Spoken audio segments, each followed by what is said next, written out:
Last we left our heroes, after a restless night's sleep, we woke in the City of Doors on the third day in this strange city with the goal of tracking down Mordenkainen, somehow alive and somehow in this city. Tasked to bring him into the Hall of Concordance in exchange for an audience with the Lady of Pain, you set off for the clerk's ward, where he was suspected to be. On your way, however, you found more signs of Crimson Coin disturbance, and in this case, a deadly one. A shop or home had been torched to a cinder and several bodies were being taken from the wreckage. Amongst the onlookers, Val struck up a conversation with a particularly intriguing dragonborn who was a part of an order known as the Ciphers, or the Transcendent Order, and he invited you back to their base of operations, this great gymnasium. But before you did, Mary spotted a pair of the lady's psionic servants trailing your group through the city before they slipped out of sight. Nonetheless, you made it to the great gymnasium, met the factual leader Rice, and mostly succeeded in a challenge to rise above yourselves and allow mental peace to find you, rather than you to seek something out for yourselves. Satisfied, the tiefling granted you access to the gymnasium's facilities, and should you seek membership, there'd be a call to action at the end of the week. You think he'd be pretty good.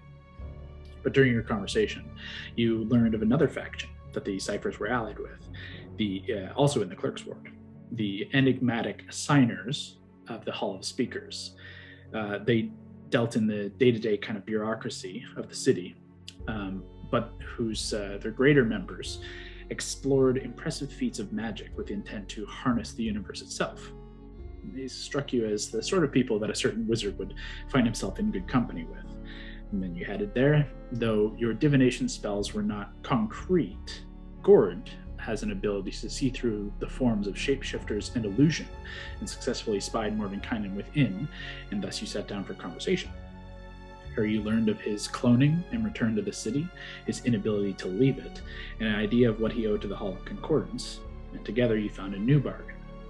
Mordenkainen, hopeful you wouldn't need to turn him in, nor turn to the Lady of Pain for aid, suggested another way to find what you seek, specifically a friend known as the Archivist. Friend in quotations, a creature capable of finding lost or hidden information. Unfortunately, his location pulled you right into enemy territory, though you successfully tricked your way past the Crimson Coin Guard and found the unmarked shop within which the Archivist was found.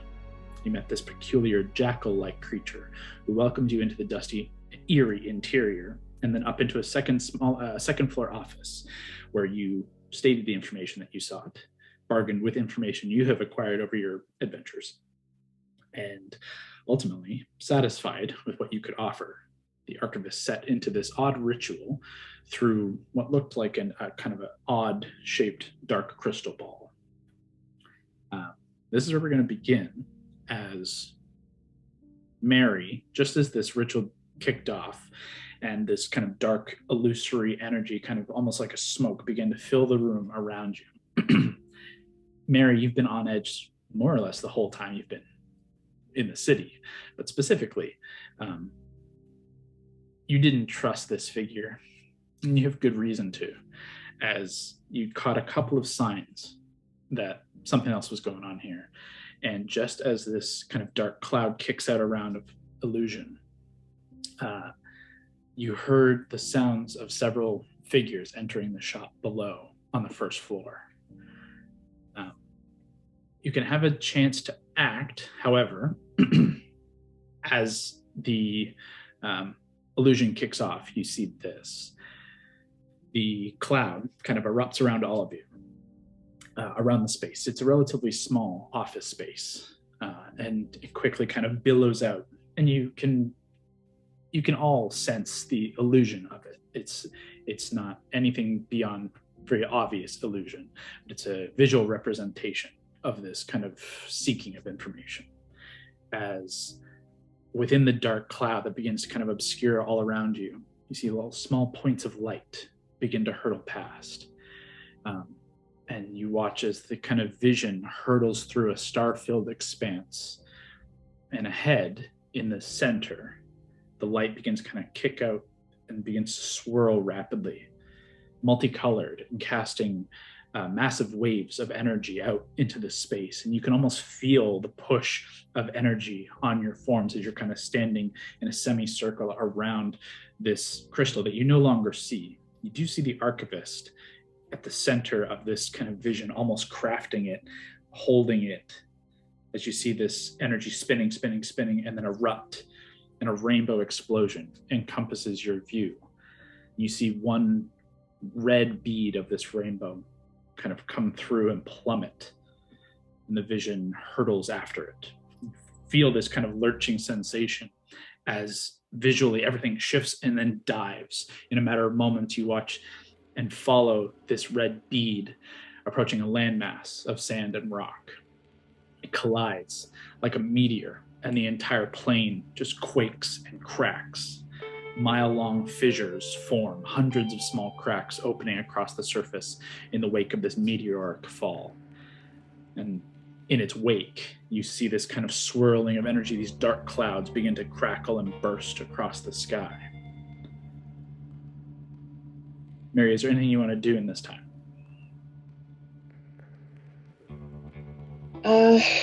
So can you remind me the layout of this place? We're in a small office. Is it on the second floor or is it on the main floor? So second floor. There's a long main floor kind of shop. And there was a spiral staircase that led up into the second floor. You note the second floor office this room is relatively small, maybe 40 wider than that, maybe 50 feet across, not quite as deep. You know that this staircase lets off into this room, but the staircase continues up to another floor above you haven't seen yet. There are no windows and no doors from this space. It's a single entry and exit point. But it's relatively cramped with all of you here and the Archivist. Okay, and the stuff I hear is downstairs. You heard, I'd say you rolled relatively well if I remember correctly. You could hear several, minimum 3, upwards of 4 different sets of footfalls coming into the space below. Okay. I'm just gonna kind of not shout out, but say out loud enough for at least the people near me to hear. If I don't want to speak too loudly if I think that if our interpretation of how sound carries in the space, but just say we definitely got fucking company. And can I do 2 things? Can I back out towards where the stairs were? I'm not sure if, in terms of layout of the stairs, if it's possible to get a peek down without being seen. They are spiral upstairs. I understand. Okay. It would be difficult to even see anything until it's almost like kind of coming up the curve to which it would see you. Okay, cool. Backup plan. That's fine. I'm still wearing my hat of disguise. I'm going to try to look like the Archivist. Okay. And start descending to see if I can get a peek. Start descending the stairs? Well, at least like getting myself set up so that I can, again, distance-wise, turns, I'm not sure, but... Here's what I'm going to say. With you giving a moment to kind of verbalize you don't think you're alone, using your action to like kick off a different disguise to your hat of disguise, and then beginning to break the circle and make your way towards the stairs. I'm going to say you would hit the top of the stairs. That's fair. As like the scene kind of continues, but you've positioned yourself there with a different visual. To the rest of you, as Mary very quietly says this, audible enough to pretty much all of you. It's a small space, and you're very perceptive. Mary's trying to be quiet, but also trying to let you know. The vision continues to play before you, and it rapidly shifts from this swirling dark cloud, this shattered plane, to a close shot of this kind of red-skinned hand and a blackened quill. And it kind of pulls out, and you see 3 scrolls of parchment held aloft in the air, just kind of floating, but unraveling long across the stone floor beyond sight, kind of curling and then just bumbling and rolling for who knows how long. You do not see any faces, yet this figure who's signing on each of the 3 scrolls, you're able to make out just the curl of a fanged smile. as the vision shifts once more. And you get 3 snapshots, very quick, each focusing on the same object in a different state or a different location. The first, this rolled scroll, capped on either side with platinum and gold caps.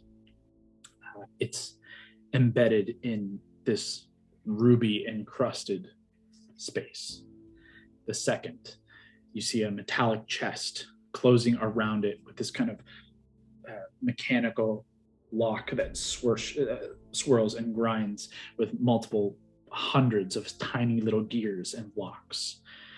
And finally, atop a pedestal of marble, lit by a single beam of golden light in an otherwise blackened room, the vision shifts once more to the same location you saw at the end of the first vision. Though the surface is far more weathered, the sky burns, and the fissures and cracks that once were minor now spiderweb across the entirety of the surface. And from within, you see gouts of liquid fire and noxious fume emerge. Across its shattered plains, you see legions of black and armored devilish figures scouring the land and the sky, as a single tower of wrought iron stands alone, this blackened heart of the Nine. And the vision begins to darken, almost like a fade, as Mary, you reach the top of the stairs, and with your... Go ahead and make a perception check, actually. Hey, first roll of the night is a natural 20. Okay. It's difficult to kind of make your way through the spaces. This illusion is, obscuring things. However, you're able to kind of see past the illusion, and you're now focused on your journey. As I said, it's not a particularly large room. You make your way to the top of the stairs, and you look down just as a figure, tall, not particularly heavy set, but impressive, athletic, humanoid sized, is maybe 3 steps up the beginning of the stairs. You can hear heavy footfalls directly below, and within a matter of seconds we'll reach the top of these stairs. They're not moving fast, moving methodically. The other sets of footfalls have ceased within a couple of seconds.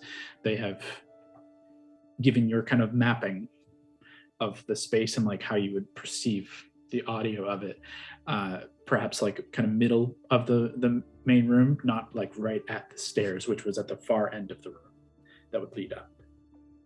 So they seem to, at least the one figure making its way up, whoever else is below, remaining below. Okay. Is there anything you want to do, or anyone else? That you don't have like a full action, as Mary's kind of giving this quick thing. This is all happening relatively fast. This illusion is kind of taking most of your focus. And to gather the information, if you wanted to do something different, like Mary, you're not getting basically any of this information from the vision, but you've got the rest of your party who's learning it, because you're now focused on this other thing. So Mary, is there anything else you want to do? And is there anything else anyone else wants to do? Anyone else can kind of go first to see if any of you want to do something, because I've kind of started doing something, and then I'll chime in. I'll be listening very intently, but I'll be like slowly taking out Aetherius. Okay. Yeah, that I would grab it. Like if you want to maintain your focus on the illusion, drawing your weapon and just kind of holding it at the ready is not going to pull your focus, but certainly not. If you were to cast any spell, it would become a full lose any information. Anyone else? Are you good? Can I do an investigation check just to see if anything else is happening around besides the illusion? You're okay to kind of break good, yeah. from the illusion itself and just see if you can kind of quickly gather any other intel? Yeah. Sure. Go ahead. Yeah, investigation's fine. Do an investigation check.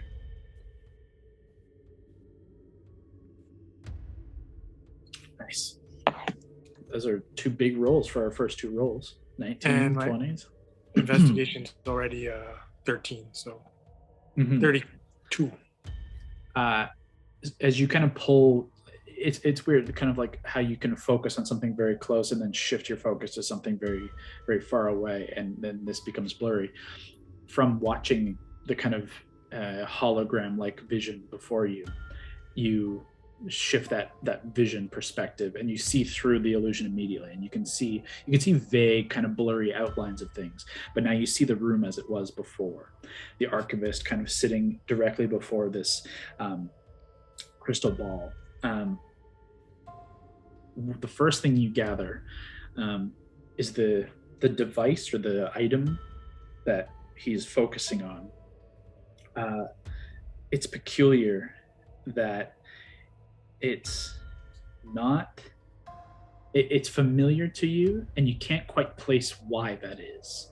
There's this weird element that, like, that thing to you strikes a bit of a chord, strikes a little bit of a sense memory of some kind, and you can't quite place why. But that's just one thing that you gather. At this point, you definitely hear the sounds of heavy footfalls coming from the stairs as well. And you can see Mary has taken position. You can see through her illusion as well, seeing her and kind of recognizing that she's taken on the form of the Archivist as well, this same kind of like jackal-like form. And then quickly looking about the space, with your keen eye, there are no traps in this space. Having a very solid look around, you feel very confident that there are no hidden traps, no tripwires, no anything that you can spot in this room, and you've already come up through the stairs. So there's at least main floor and second floor are clear. You can see the third floor kind of rising up, and there's a bit of light coming from the other side of the rising staircase to the third floor, but it's difficult to even make out anything from there. But that's as best you can tell in this room. There doesn't seem to be anything else kind of hidden or threatening to you, or intriguing in terms of monetary value. A lot of books. That's what I would say. Unless there's anything else, the vision does continue. I'll just stand. I'll ready my weapon as well, but I'll stand I'll still be in the vision, but I'll still kind of stand outside the doorway just in case if someone comes up. Sure. So you kind of just begin pulling back a little bit, because essentially the way you guys have positioned is it's an open staircase, this kind of spiral staircase that leads into the room. And where the Archivist is kind of positioned would be against the south wall. And you guys are kind of in a semicircle, just in front. So you're kind of middle of the room. But you begin to kind of just step back and kind of make your way, putting your back to the space where the stairs are, just at the ready, but still kind of seeing the vision play out full. And it does kind of like fill the majority of the space with this illusion. And you maintain focus on it. As it returns that vision, you see what looks like a hellish landscape, and it all begins to kind of fade to black for a moment before it suddenly alights from a faintly dimmed to a flare of green flame. A chanting chorus in 3 tones rattles the glasses in the room and reverberates in your chest. In the center of this vision now, where the tower stood, you now see a bubbling cauldron. 3 cloaked figures stand around, hunched, withered, purple skin covered in warts and lesions, each holding a thick tome before them, open. As they finish the incantation, this thing that is rattling within your chest, the cauldron flares once more and begins to bubble violently. The 3 tomes burst and a light from within, and from around the room, just given your different perspectives and positions in the room, you can see that each of them is beginning to scrawl kind of independently into each of the books. Not continuous phrases, though. 1, 2 words, languages of all kinds. And ultimately you come to realize rather quickly they are in fact not words necessarily, but names. The left and right books cease their writing, but the third, in the middle, directly before the Archivist, suddenly scrawls across 2 pages a single name. It burns bright with flame, but it's too bright to make out the name. The light begins to dim, and the 3 come in close to try and read, these 3 hunched, hook-nosed individuals, as the book snaps shut. And Mary, you're the first to see a figure kind of turn up the stairs and begin to fully approach the top of the stairs as the vision just kind of fades. And you all look to see this figure approaching a second Archivist, technically. Mary, as you're standing directly before this figure, 7 feet tall, athletic in build, armored figure of green, somewhat scaled skin. The armor is battle worn, you can see, but it's well maintained, and it gives off a different refraction of light than simple iron or steel. You can tell there's something certainly magical to the element of the armor. But the plates are separated and attached to a vest and a belt and gauntlets and greaves. They give plenty of protection, but they're not restricting in movement. You see a half-cape sway behind in a crimson red color, matching the eyes set into this lizard-like, there's someone sunken set into this lizard-like face. And the face itself is lizard-like, but also alien, draconic, fiendish, all at once. You see a slitted nose like a snake's, harsh jawline pointed with jagged spikes around the chin and along the jawline. You see 2 tusks, thick, curl from underneath the cheekbones and come out to points in front of the fanged mouth. And as he steps up, this kind of smooth scaled head, you see the figure eye you up and down with these red kind of thin beads eyes, and a kind of snarl kind of lets loose as he looks to you, Mary, first, as he kind of pushes past you,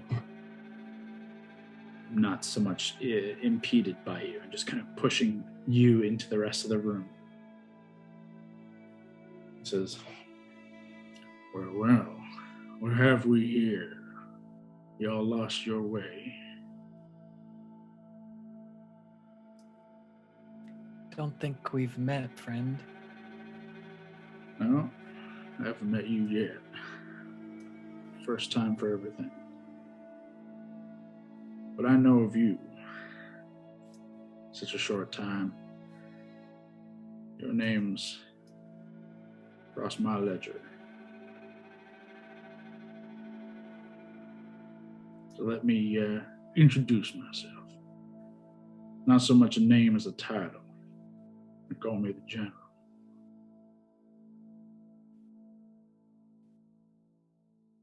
So what are y'all doing here? Kind of in the middle of something. I understand. Do you mind if we wrap that up and then? I do, in fact, mind. Firstly, Master Archivist. He looks past Mary and to the true Archivist. Your services are no longer required here today, but if I may, what was it they were seeking? You all I kind of glare at this fucking guy. Like the Archivist, not the General. He does not meet your gaze and looks directly to the General, and he's like, thank you, General. They seek the true name of the King of the Nine, but we could not locate it. Only a series of peculiar tomes. And he just kind of begins gathering his things and kind of scurrying over towards the General through you. General kind of gives a nod. Much obliged, Archivist. Perhaps you wait here while we see to these newcomers. Now, as I said, you all have made yourselves known to me in such a short time in the city. This implies you're worthy of my attention, at least for the moment. However, I did come to hear you so boldly claim this to be the lady's domain. And for my crew to slink back to the hive. Been here for a time easily counted in hours. You're ready to choose sides. Well, so much as learning what we're fighting for. Clearly a little misguided. We'd love to be enlightened, honestly. I'll be honest, your boys didn't give us the nicest welcome to hear out your side. Well, sure. I don't apologize for my men, how they handle themselves. Let them be who they want to be, for better or for worse. Let me ask you this then, from an outsider's view. Does the city seem fair to you? No. What about free? Are its people able to choose their own path, or just walk down the one the lady chooses for them? I see what you're saying. Does seem complicated here. Every one of my crew, myself included, we simply seek freedom. She has taken that from us and keeps us all on a short leash, and that I do not oblige. Thus, we stand and fight against this kind of oppression, the oppression against freedom that you so boldly take the side of. I find that intriguing, troubling, and in truth, this is where I'm not sure you're worth my time.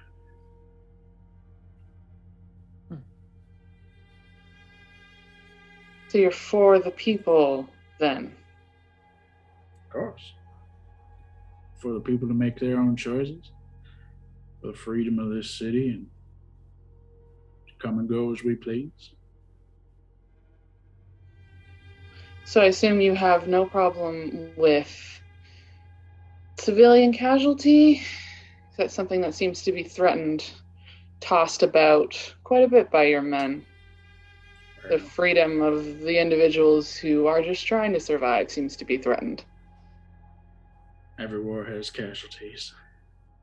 Those who choose not to fight for the right side, well, those losses are higher. Every death serves a purpose, though. Let's take yours, for instance. I could use your deaths as a symbol of my triumph, as a warning to others, or as a message to the lady. Rally my own troops. You really got to think carefully how you want to proceed with your words, and choose with caution how you'd like to see this end.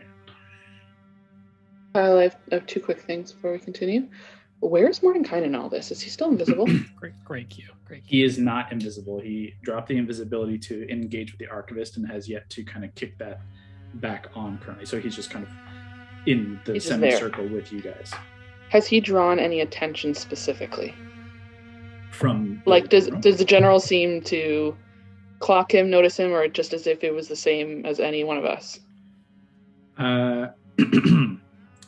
I would say there's been no difference in terms of he's clocked him in the same way he's clocked everyone here. Exactly. Okay. A quick glance, everyone is tactically assessed who is in the room, what they're capable of, but there was not a particular lingering over Mordenkainen more so than any of you. I also doubt I'll get a full minute, but I'd like to try to know your enemy. I don't even know what to ask, but I was going to say I'd give it to you from the beginning of the encounter, but then you kind of asked a couple of questions. I started talking, I know. So, yeah. So from this moment on, if you got 60 seconds, we'll see. Okay. Kyle, I have a question. Absolutely. Remember what we had to we sort of disguised ourselves to get into the city? Mm-hmm. Are those were just for that border crossing, right? Like, we're not still. Are we? With disguised? your disguised self only lasts an hour at this point, from the point of crossing into the border, the time traveling, and then interacting with the Archivist and like discussing how you guys were gonna, barter information. It's been more than an hour. Okay. Your illusions would have faded. The invisibility would have faded from Valentine. The only one who, if I'm not mistaken, is Mary, who's using the hat of disguise. So it's a consistent enchantment she can keep up. Carrying on with what he was saying, Val would say, you've shown us respect here, and we would like to show that in return. This isn't our fight. This isn't our place. We don't want to be freedom fighters revolting against you. Truly, I think we want what you want in a way, which is to get out of this place. That's good to hear. That's in truth. There's only one option, and that is to join my side, stand with the Crimson Coin, and fight against the lady.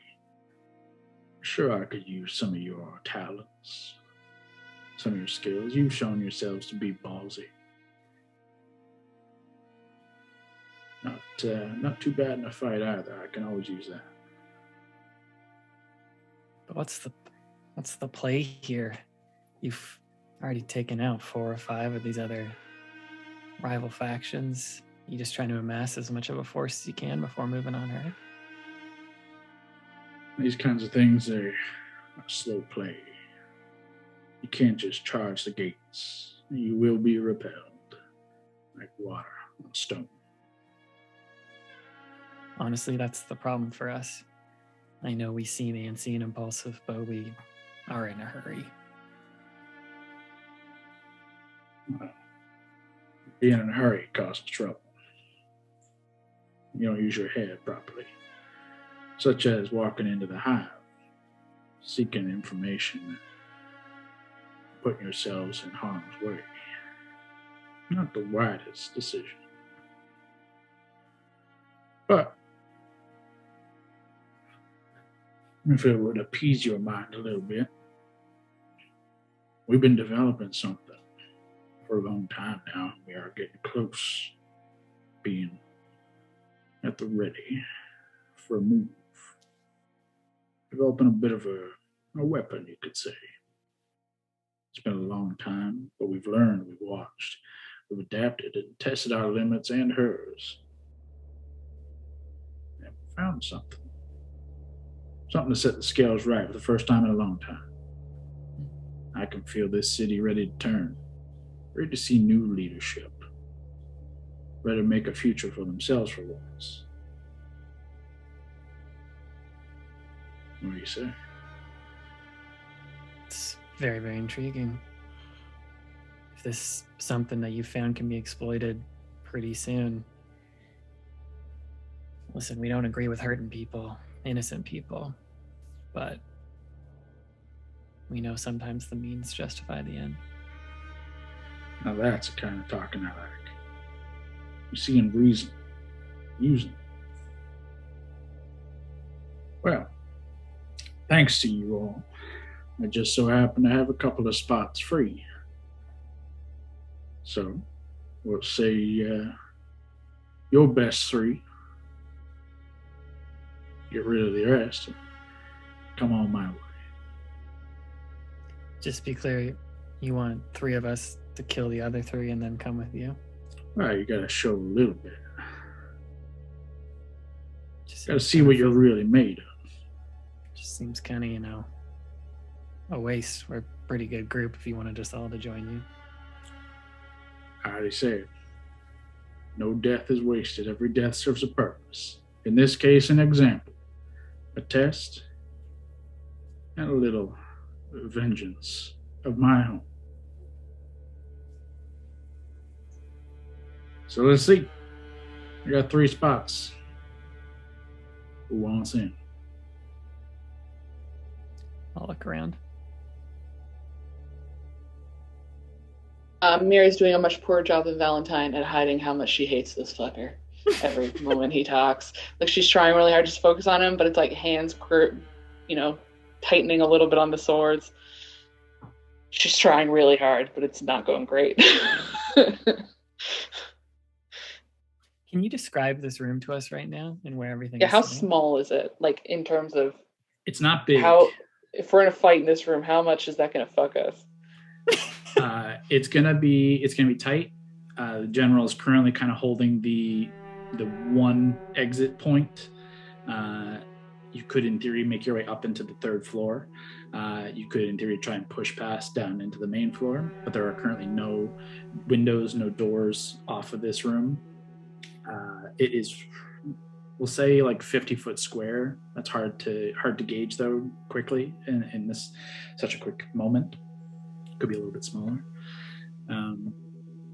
With all of you in here, it's gonna be tight. Close quarters combat. So you want us to throw down here? You don't want to do this out in the street? No place better than here and now. You don't want us to like kill more of your guys downstairs before we like fight or anything like that? Not particularly. I'd rather see what you guys can do. In truth, my patience is starting to run a little short here, so somebody better make a move. Know your enemy Yeah. up? Say again. Is know your enemy up? It's on the cusp. Okay. I'll take out Aetherius, just like really swirl it. Like a Hondo, like a Brawley, like a Mordo, like a Gord, like a Mary. 3-on-3 could be a good fight. Or how about 6-on-1? He just kind of gives this smile and kind of just is like half leaning on the kind of stairs. And as you say that, kind of steps back onto his both feet. The smile doesn't fade. If anything, it gets wider. As Kev, go ahead. I mean, we could fight, or we could work together for a mutual gain. A mutual gain ain't really my game. Well, we know that you don't like the lady, Said as much. and she has something that we want. Maybe there's an arrangement here that we could do. Well, I We know help what you take her out. You help us get the info. I already know what it is you want, and I already know I have the weapon against the lady. So I'm kind of in the better position here. And in truth, your boy there has just kind of posited the idea of a 6-on-1 little party. Well, he gets excited sometimes. It's true. I'm over But- here. I mean, if you have this weapon, you haven't really done anything to her with it. Like, we've been here a while, and we're still waiting. So, is it really that good? Your perception of time is a little exaggerated. A while is not quite a while. I've been here for a long 20 years. Unable to leave, unable to truly feel freedom. You've been here a matter of days. Your opinion would surely change. A little bit more time. Sadly, it seems your time is quickly coming to a close. Should you not make a wiser choice here? So what's it gonna be? You throw one of them pretty little daggers at one of these pretty boys here. Perhaps you got a spot with me.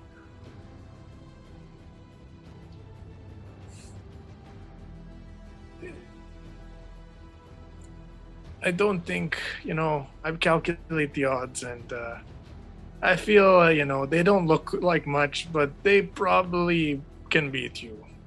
They pack a punch, so I don't know if it would serve me well.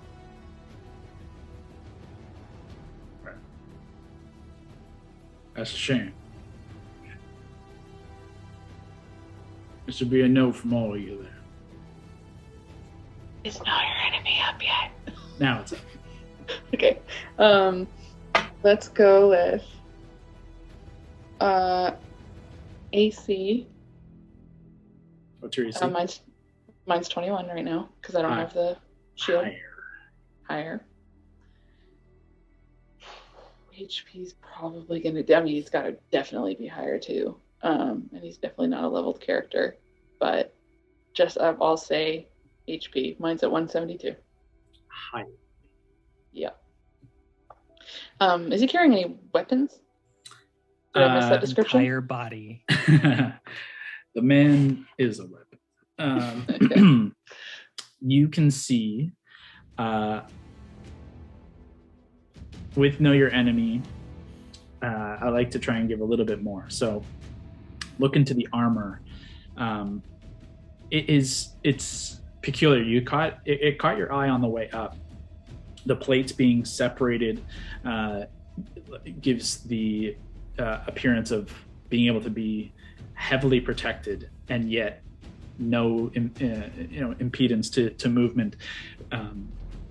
Not dissimilar to the way your armor gives you your speed boost, but it's not the same enchantment kind of level. But there is definitely something magical to it. It's like incredibly hardened, and you can see like a sheen, that kind of rainbow sheen of magic to it. But yeah, it is definitely protective, but more tactical, more advanced. And you can also gather that an imposing figure like this, not really blinking an eye at the idea of a 6-on-1, definitely gives you the idea that, perhaps it's certainly underestimating your group's ability, but he's definitely not underestimating his. Lastly, in terms of weaponry, you see a long sword, kind of sheath for the moment. The one bracer, the right bracer, sorry. You can see both are kind of like your standard kind of metallic bracers. They're kind of up to the elbow, come around to the point, and they have like an element that goes up and around the hand for a little extra hand protection. It's the same on the other side. However, there's this extra element kind of embedded into it that kind of comes up and rises up out of it. And there's like almost like how you could have like a hand loaded kind of crossbow element, but you see no bolt action or line for it. But it seems like there's some form of weaponry attached to the gauntlet on his right arm. Other than that, it doesn't seem like he carries anything of particular threat. But the sword is sheathed, so you don't have a good look at it, but he's at least got 2 weapons and knows how to use them. And then one more key before we answer him. How long did it take from the border crossing to get to here? It would have been upwards of a half hour. Kilometers. Oh, so it was a while. Difficult to say. It was a while because you're kind of certainly using Mordenkainen's directions. Perhaps there's a more direct route to get you out of the area, but it was like a lot of kind of in between alleys and trying to keep out of eye. You weren't going down a single main drag. It'd be difficult to really say how long it would take if you were sprinting down a main road, but you guys walked for upwards of a half hour, maybe 25 minutes. Where we left off, he asked, anyone want to join us? Or is that a no?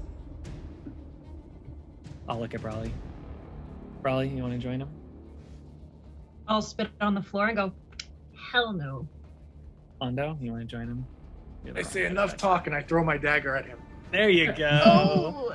I didn't want to be the guy who always does it. Roll initiative. Enough Ooh, talk. guys, this is going to be hard. Yes, it is. This is great. We're going to kill him right here. This little arc over. So we're on our way. TPK. TPK for the Crimson Coin. I rolled bad. What a fucking fight to roll we're bad rolling in. initiative? Great. Oh, Ooh, I rolled very good. great. Let's just do these guys. I wish your spitting Brawley had been your rage. Just spit rage. Oh, I know.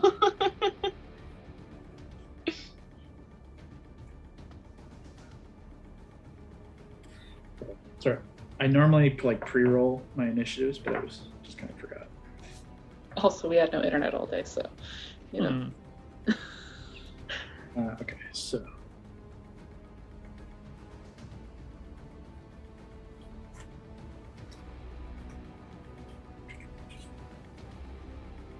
Wow.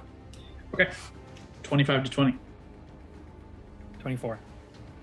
Okay, well, at least one of us is up there. Yeah. Wait, Hondo? For some reason, my internet's slow. It's hurting you? There we go. 15. Plus, 15 total or 15 on the die? 15 on the Yeah. die. Plus, Your int's a lot. 10? sorry. Plus my initiative. No, sorry. yes, initiative. initiative. It's initiative, right? Yeah. 12. Oof. 15 Hondo 27? first. 27. Yeah, damn. So Hondo tracks. does get that First. dagger off first. Hondo shot first. Yeah, we all know how that ended. T-shirt. Hondo went down. Okay. 2015. Oof. Okay. Come on, y'all. Come on, y'all. Oof. Hang on a second.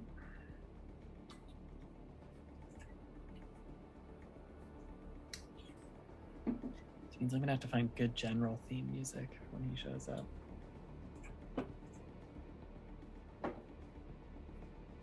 Trying to figure out what Kyle's very specific Southern accent, what character that reminds me of. It's Daniel Craig from Knives Out. Ah, it is Daniel Craig from Vesaria. There you go. Thank you. I'll just picture him in Wonderful. makeup. Your prosthetic. Okay, He 15. stole it from me! Milkshake!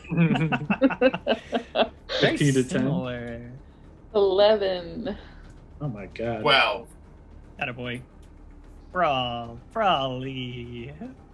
Advantage too. Oh my god, what did you get? I rolled a 3 and then a 2, Oh, so that would be 4. Oh. god dang. God. What did Mordo get? Natural 19. Attaboy, Mordo. He's gonna go pretty early.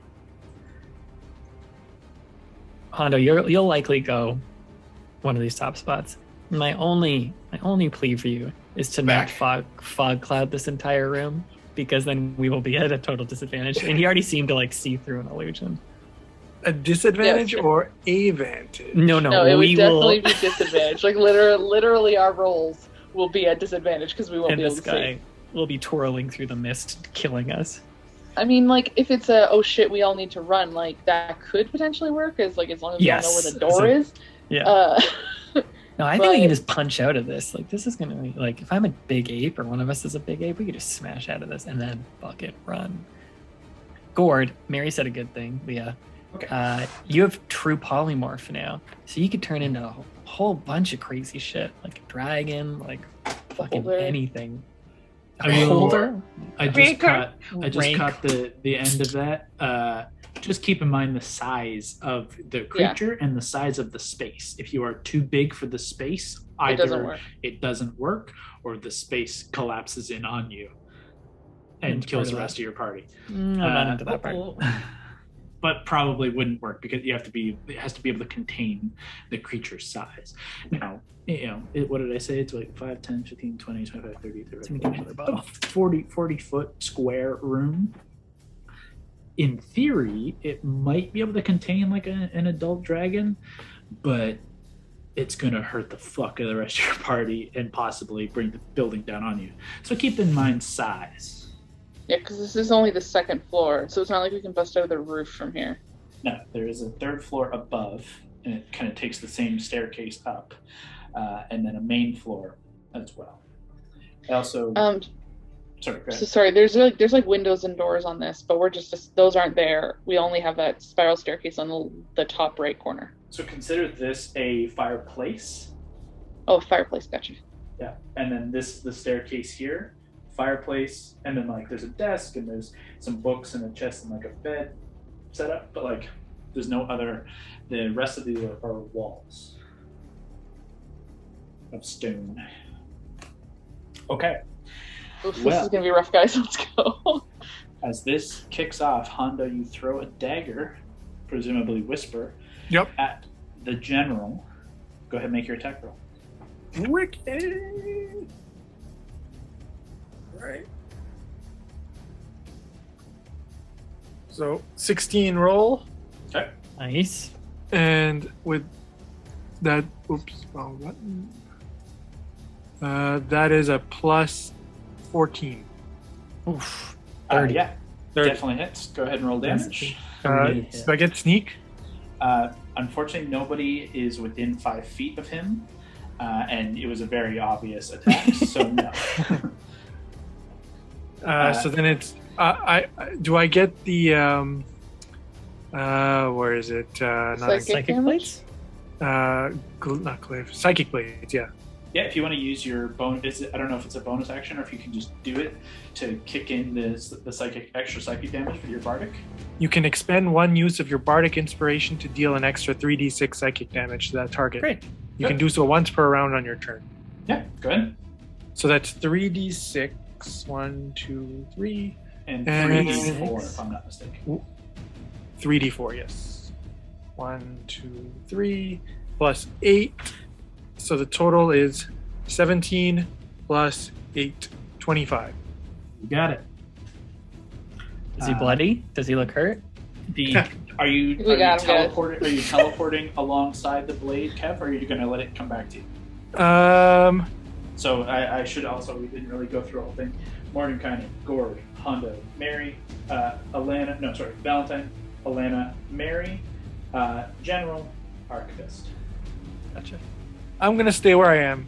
Okay, so you throw Whisper returns back to you. Yeah. You connect like along the neck, and he just kind of moves out of the way, and it just kind of scrapes by the neck. It doesn't leave a huge like gash, you didn't hit jugular, but you definitely see a little bit of blood. As your first action, is it a bonus action to use those psychic blades, or is it just a free action? Psychic blades. When you hit a creature, you can expend one use of your bardic inspiration. Okay, so Doesn't it's say not anything about. I Yeah. think it's just free. then it's free. Yeah. You're good, but you can just do it once per turn, and it burns one of your bardics. Okay, good. And for a bonus and movement. So for my bonus, I'm going to. Well, I guess I can only attack him really. So maybe I'll use my movement to go in and slash him with frostbite. Oh. Okay. You rush forward with frostbite. Go ahead and make an attack with frostbite. Okay. These dice, and the roll is a 6 plus 11, 17. 17. Yeah. As you rush forward now, the dagger having connected, you watch the smile curl, and a faint snarl comes out. And as this very casual kind of stance, as you rush forward, as you get within like 5 feet, within a millisecond, his blade is out, parries yours to the side, and he's already going to like kick you back into it and takes a full defensive position. Unfortunately, that is a miss. You're going to stay there? I will retreat. How much do I have? Much movement left? I mean, yeah, you only use 10 feet. Okay. Fly. Let me move back a bit. Yeah, that's good. Okay. As you go back, he is going to take an attack of opportunity against you. Okay. As Still be he, telling. with the blade out, just swipes back at you. Let's see how hard this dude hits. Mm-hmm. That's a 28 to hit. Oh, okay. Okay. It's going to be... All the days to not have my new fancy shield. You're like, I'll put it away. I don't need it. I needed to be able to disguise myself to get through a fucking barrier. You watch as this blade kind of ripples out, and you can see it is... it's like this kind of crystalline blade. And as it carves through you, you take 20 points of force damage. Force damage, interesting. And he kind of remains in this stance as you back away. That is going to end Hondo's turn. Take us to you, Valentine. Oh god, fuck. Okay, I'm gonna cast, point Aetherius at him and cast Hexblade's Curse. Okay. Hexblade's Curse. And marking And- Hexblade. And let's see how hard he is to hit as well. I'm going to slice off 3 Eldritch Blasts as I eventually move to the west. So let me roll those Eldritch for you. Okay. First one, 27. Hits. Next one, 16. Miss. Last one, 21. Miss. Oof, scary. Okay, 1 hit. So that's 11, but plus Hexblade. Just let me look it up. So 11 and then plus 6, so 17. Is that including the Hexblade's curse? That's right. That includes the Hexblade's curse. 17, you got it. Okay. Yeah, you watch as the first one, I think the first one connects. As he strikes at Hondo, you catch him just in the side. As you fire the next 2, he dodges one and bats the other out of the air with the blade, and it just scatters into the ground, maintaining a pretty aggressive stance, and just this smile never really fading. Are you comfortable moving to here, or did you want to go further? Maybe I'll try not to group up as much, so I'll just go down 2 squares or 1. Yeah, exactly. You got it. And your turn? Yeah. Okay. That brings us to the general's turn. From the connection in the side, you can see this faint kind of scorch mark through the vest. You can see a little bit of scarred skin and scale from the first Eldritch Blast, and the nick in the neck from Whisper. You watch as both wounds seal up. Oh, guys. As he just kind of cracks and shifts his shoulders a little bit, swings the blade down, and let's see. First of all, we're gonna go with, who do I want to do this to?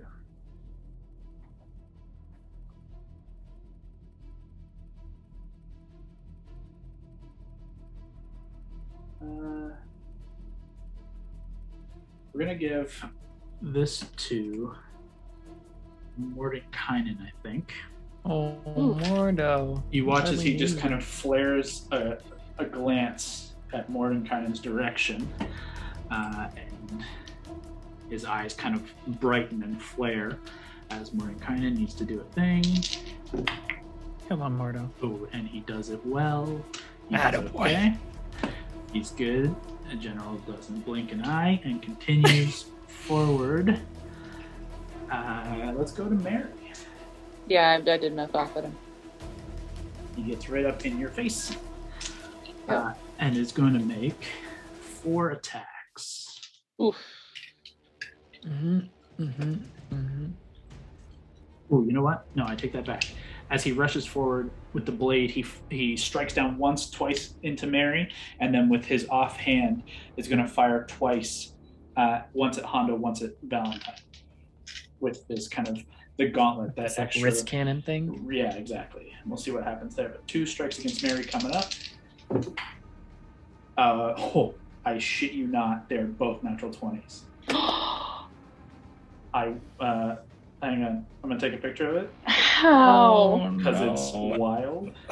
We started with a nat 20 for this game. Now you start with a double nat 20. Oh boy. Send that to you guys there. Okay, so actually, one of those. Mary, I need you to make a charisma saving throw. Oh yeah, that probably makes it, but I could be wrong. My Christmas save isn't great. I'm going to give you advantage on this with my Draconic Ward. Is that a reaction? When a creature you can see within 40 feet, yeah, it's a reaction. Okay. Same roll. I got 217.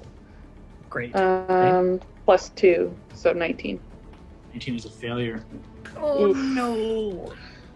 Okay, so first of all, Mary, you take 28 points of force damage.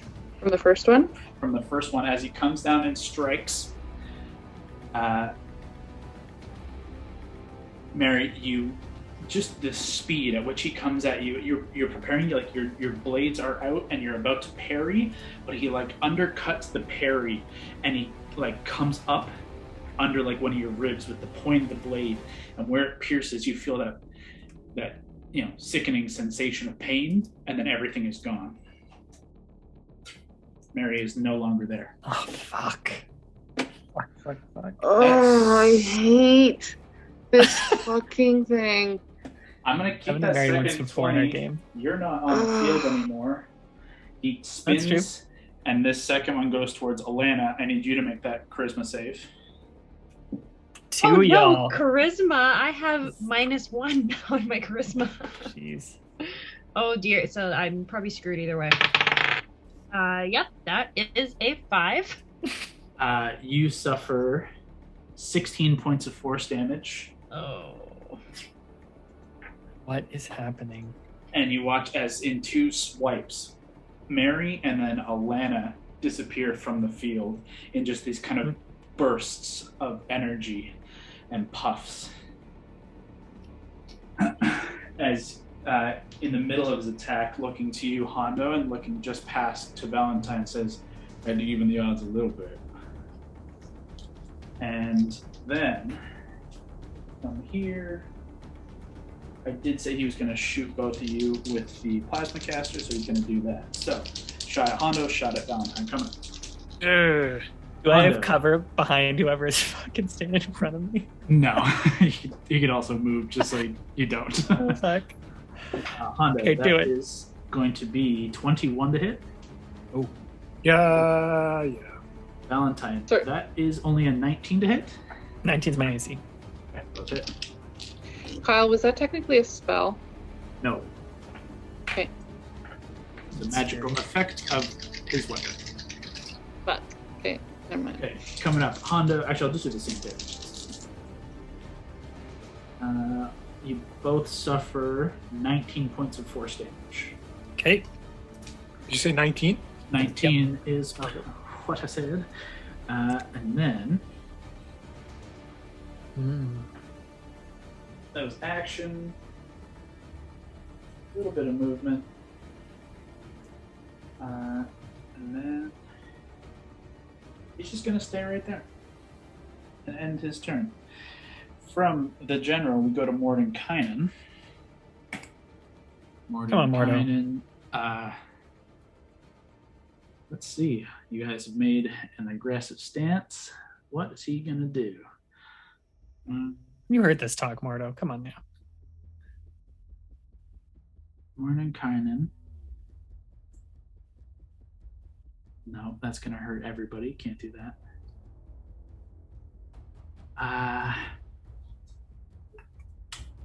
He's going to try... No, he wouldn't do that. That's not going to work. He's going to try and go for telekinesis and just try and hold him with telekinesis. Okay, So he interesting. Cast telekinesis. Actually, I lied. You watch as Mordenkainen begins to summon the spell. He kind of swirls his hand and like reaches forth with a hand extended below, and the magic kind of begins to kind of erupt out. But the Archivist will counterspell with a reaction. This fucking rat coyote creature. Mordenkainen then just mutters some terrible words under his breath, and then is going to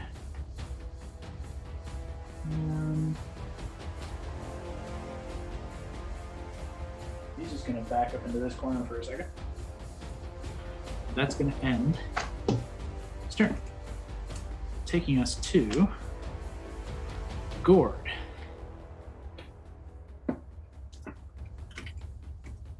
I shall cast Finger of Death. Okay. Got it. Fucking came into play. All right. It is a con save. Yep. Coming up. That's going to be a 20. Ha! Fail. Ooh. Go ahead and roll damage. Roll D's. Roll some D's on this. 7d8s. That's 25 plus 30. Okay, 55 points of damage. You watch as the spell. You see he like goes to take a stance and brings the blade up to like kind of parry or to like deflect the attack, but your magic is incredibly powerful and it cuts through, and you see it just kind of hit right in the upper chest, and you can just see like flakes of like dead gray scale and skin kind of rising up the neck around to like the base of the one tusk on the right side. He grimaces in pain, but not too bad. Milkshake, do you say anything when you do that? Not yet. Okay, that's your action, Gord. I don't really have anything else planned beyond that. You got it. You're going to stay there. You are currently in this spot here.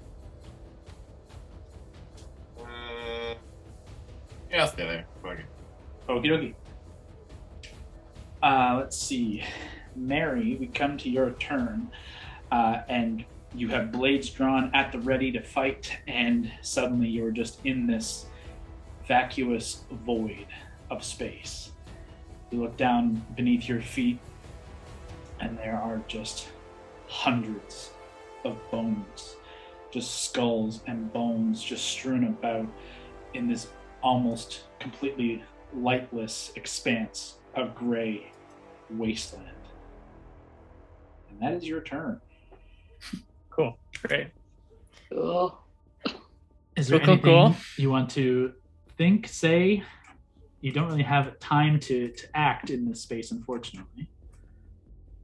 A quick question. Do we still have Mind Link up? Yes. Would we still have Mind Link up?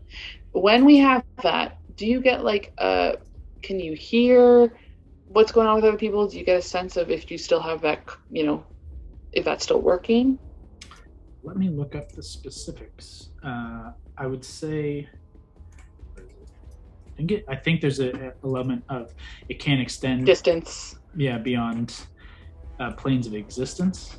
Yeah, I'm pretty sure there's a distance thing too, but it's possible over any distance, but it can extend into other planes of existence, and technically you are not in the same space anymore. Yeah, I figured. No, I can't get a full action, so it's just like the deep pit of dread of the last time we went. It was 5-on-1 at the time against a single thing, and the first round she got plane shifted away. So just There's a more people on that one. huge pit of dread. Yeah, it just sinks as we move on to the Archivist's turn. The Archivist is going to step around this way, and Gord, he's going to fire in your direction. Can't believe the nerve of this fucking guy. Paying customers, and this is how he repays us. He should have paid better. He's going to fire a finger of death at you, Gord. Oh, this fucking guy. I need you to make a Constitution saving throw, please. This fucking guy.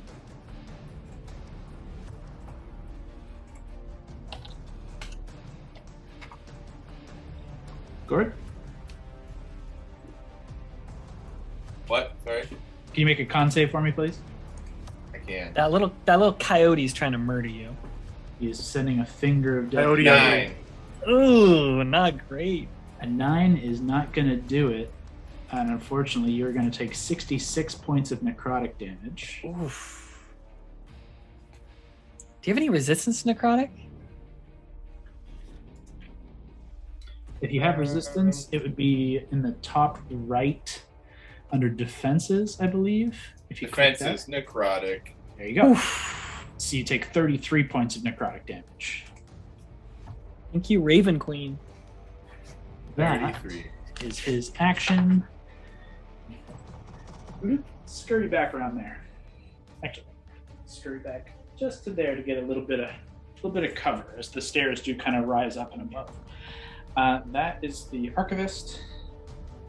Takes us to Alana. Alana, you find yourself in the same kind of place, this gray waste, boots crunching on bone. Notably, you do not see anyone else, and Mary, you do not see anyone else. So weird. And unfortunately, unsure what to do. Is there anything that crosses your mind in this moment? I think instinctively what she would do is she'd be like, "Hey, hello," and just kind of like yell out around and see if anyone's in there. It just echoes off of it. Seems to be like there is like a barrier, some kind of something that is echoing your voice back, but it is just an echo of your voice, nothing else. And then she just go, crunch of bone. "Ah, shit." That's it. That ends Alana's turn, and will take us back to Hondo. However, before Hondo goes, the general is going to use some legendary actions. Don't like this. Don't like But it's this. not his turn. That's the point Legendary of action, legendary actions. baby. He's going to use a legendary action, and you guys watch as he takes this kind of stance, again, of this kind of casual stance, and kind of rubs a spot on his armor just above where the energy blaster kind of came out of, and you watch his whole form shift and disappear.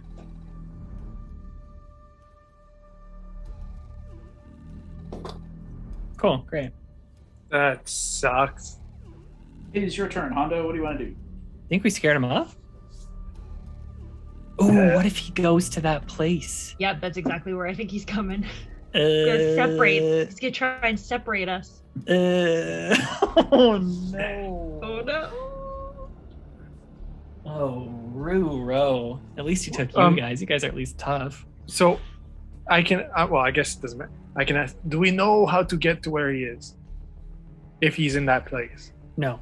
You can make And I would say perception or investigation check if you want to try and identify anything. But that would be an could just action, be- right? That would be your action. You could just be invisible. Except I'm not there Yeah, to do it's my true. bonus action invisibility shit. if you're looking for someone to stab, Hondo, the fucking coyote fox guy just fingered Death Gordo. You might say he's Coyote Ugly. Make him coyote ugly. Terrible movie. Anyway, That was a great movie. That movie's great, but like, it's not. It probably is is not aged well. It probably But is it's not real. aged well. No, I watched it kind of recently. It really hasn't. Back to the game. Who do you want to attack? so what I'm thinking is, I think this guy might have some info for us. So I'm going to walk to him, So casual. and I'm going to pull out Frostbite, and I'm going to cut off a finger. I'm gonna Okay. try to cut off things. First things first. As you get to this point, invisibly, the general gets an attack of opportunity as you cross Okay, past so him. he's here. At advantage, because he's invisible, gets to strike you. But, okay, wait, before you do it, can I just say, that means that I don't, like, my action course, not yeah. to attack, right? Yeah. You have not done anything yet. Okay, You've good. only taken Good, good. movement to get to this point. Good. And as you're like, okay, I'm going to go fuck up the Archivist. I'm going to cut off his fucking finger. And you're like slowly making your way across. A blade strikes out at you invisibly and becomes visible for a 23 to hit. Yep. Hits. You feel the bite of 23 points of force damage. Shit. Cutting this down. And then he reappears after striking Good to know. right there. As you cross past him, you used 15 feet of movement. And that's him behind me? He's right here. Archivist is there. You could get within 5 feet in no problem. Okay. So what I'm thinking is, I have a spell called Glyph of Warding. It's a 10-minute cast. I like that idea though. I like the Okay. start of that idea. So I guess that's not gonna happen. But let me just ask,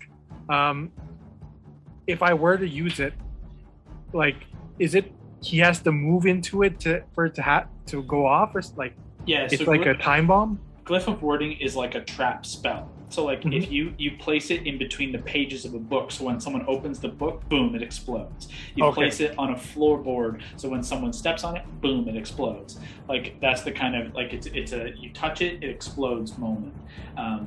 So it's the exact thing you want to use to trap something. If you know something's going to come through this space, boom. Mm-hmm. That's what you want to go with. In this case, yeah, there's a reason it's a 10-minute cast because it's a preparatory thing. Okay, well that's not going to work. No, so unfortunately. I will move on to my next plan. Dissonant Whispers. Okay. Okay. You're going to cast it on the Archivist or on the General? I'm going to on the General. Okay. What's the save? So you whisper a discordant melody that only one creature of your choice within range can hear, wrecking it with a terrible pain. The target must make a wisdom saving throw. On a failed save, it takes 3d6 psychic damage and must immediately use its reaction, if available, to move as far as its speed allows away from you. The creature doesn't move into dangerous ground, such as fire or a pit. On a successful save, the target takes half as much damage and doesn't have to move away. A defeated creature automatically succeeds on the save. A deafen. Yeah. At higher levels, when you cast this spell using a spell slot of 2nd level or higher, the damage is increased by 1d6. Okay, so are you casting it at 1st level, or do you want to upcast for the extra damage? I'll do a 2nd level. You got it. Wisdom save coming up. That is unfortunately a 28. Oh, he's wise. Does it do any like? It does half damage. Half damage. So still roll. Still roll. So I still roll 4d6. That's right. You just take that. 1, 2, 3, 4. Oh, it's not very well. So I rolled 9. A 9. Okay. Okay. You get as he strikes out at you, you turn your kind of plan and you unleash this kind of like these harsh whispers, and you see he like kind of covers one eye for a second, but seems otherwise unimpeded and unimpaired. That's your action. Do you want to stay there, and do you have a bonus action? With my bonus action, can I use Whisper on my bonus? You've technically cast a spell, so it's not an attack action. I'm usually cool if you take the attack action, I'll give you the bonus for fun. But this was cast a spell action, so not the weapon attack. So no, unfortunately. Okay. You could dash, disengage, hide with your bonus, or use your bardic inspiration. He's not in, like, if I move anywhere, do anything, he's not going to get attack of opportunity, is he? No, he's already done that. So you're 5 feet away from him and 5 feet away from the Archivist. So you can move freely around the room. Okay. I'm going to move behind the Archivist and sort of like threaten him. Motherfucker. Yeah. Like could I grab him and like be like, one more move and he's gone? You would have to use your action to that, but you Okay. can do it next turn. So like you've positioned yourself at the ready. You and the Archivist are kind of sparring now. You've kind of snuck past him and you're in this moment, but it would be your action next turn to grapple and kind of like use him and threaten him. But for the time being, you're still in a threatening position. So I would say this would be where you'd end it, and you could pick that thought up at the next turn. Okay. Okay. At the end of your turn, nobody is within range, so he's not using legendary actions, but it comes to Valentine's turn. Actually, no, this is what he's going to do with that legendary action. That makes sense. I thought it was his turn next, but he's going to use his last legendary action for this round to Oh boy. move 15 feet and get up on Valentine. That is his legendary action. Gotcha. Okay. It's just half movement, and that's it. Or to you, Valentine. I'll like shout at Mordenkainen like, I don't even know. So much for your Archivist, friend. And then I'm going to, if he's on me, spells have, I'm a warcaster though. Does that help me with spells at close range? No, it just gives you advantage on the... Oh, and I can use attacks, opportunity spells. Gotcha. That's right. I think I'm just gonna circle around him. I'll try and go like left, like just staying within 5 feet, but trying not to get boxed in a corner. And Eldritch Blast would be a disadvantage, right? That's right. So I'm just gonna swipe at him. Okay, go ahead and make your attack. Okay, come on now. Natural 20. Nice. Feels good. Feels good. So then, let's roll this. I'll put Booming Blade into that to get another, what's it called? D8? Let's pull up Technically, Booming Blade. you can't throw the booming. It's not like a smite. You'd have to Booming Blade first. Okay, yeah, that's no problem. That's no problem. I will just roll this then. Rosie's gonna lose it because you know who it's on. Okay, 3 times 2 is 6, plus 8 is 14. 14. Not the most impressive natural 20, guys. This is not my forte. Okay, you are the bard. You are the bard healer. That's your action. Yeah, and then bonus action, I will just. I don't even know. Did he have I to will- make any con saves for those, Kyle? Nope. Okay.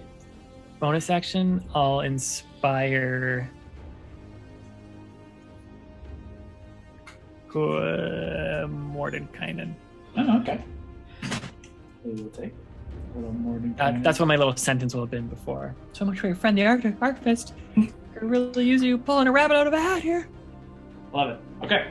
Action, bonus action. You strike down with Aetherius, and he parries it for a moment. You guys clash blades, but with Aetherius' kind of like thin, like rapier-like speed, you swipe it fast down, and you kind of cut down along the hand and draw it down along the underneath the greaves or the bracer, and he recoils one hand back, kind of shakes it for a moment. That's the end of your turn. Can I just ask a follow-up question? You can tell me if I would have needed to make a skills check for this. When you said he's healed, does he look like he is fully healed, or does it look like the wound's closed a bit? Well, you are right up on him, and it's his okay. turn, so you're going to see the wound that you just carved into his hand, the attack from the necrotic kind of damage to the neck and skin from Gord's Finger of Death, and I think that's actually it. No, I think Kondo hit him with the Dissonant Whispers, but you can't quite see second damage. As it comes to his turn, and Mary and Allie return to the battlefield, you watch that wound that you just carved in, and even the skin and scales just begins to fully return to normal. That wound just completely seals up. Guys. And he just kind of shakes himself off with a glance in your direction. You can personally sense that you feel the presence of 2 more people back in the room, so you can feel confident that Mary and Alana have returned, but it is his turn. And he is going to... Yeah, with you right there, he is going to put 4 attacks... Actually, between the two of you, 4 attacks between Gord and Valentine. Just back and forth, carving into the both of you. Yikes. 2 on Valentine coming up. Kevin throws in the chat, we can't give up. Guy's a fucking god, doesn't take any damage. We can't First give one up. is a critical hit. A 20 or a 19 or 20? A 19, but he does crit. Enhanced critical. This special thing? Jeez. And the second is going to be a 30 total. Oh, it's me, yeah. 2 against Gord. The first is a 25. The second is only a 16. I can check on... Or Gord, are you here? I don't know if you're in the bathroom. Yep, I mean, Does 16 hit you? armor class is 16. Fuck. Just skating by a lot of these, but okay, all 4 hit. The first one on Valentine, I need you to make a charisma saving throw. You got it. Actually, I guess the second. Is Valentine 15 feet away from me or 10? Valentine 15. Fuck. Okay. 22. A 22 is a success. Oof. So on the first attack, Val, you take 18 points of force damage.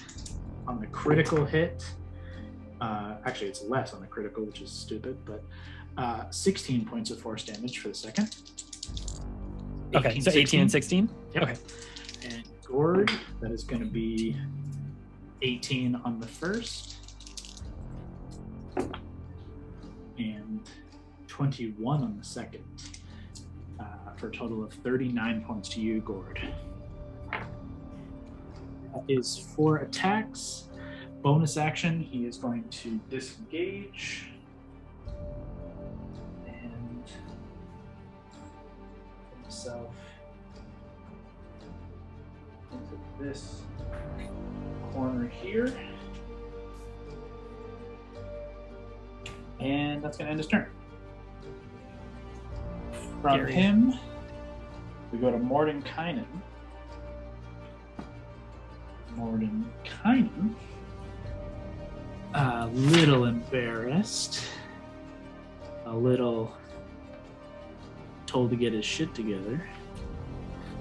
He has telekinesis still up. It just didn't work the last. No, it was counterspell, so it doesn't. He is going to. He's going to just send some heavy damage towards the old general. What's the damage? Intelligence saving throw.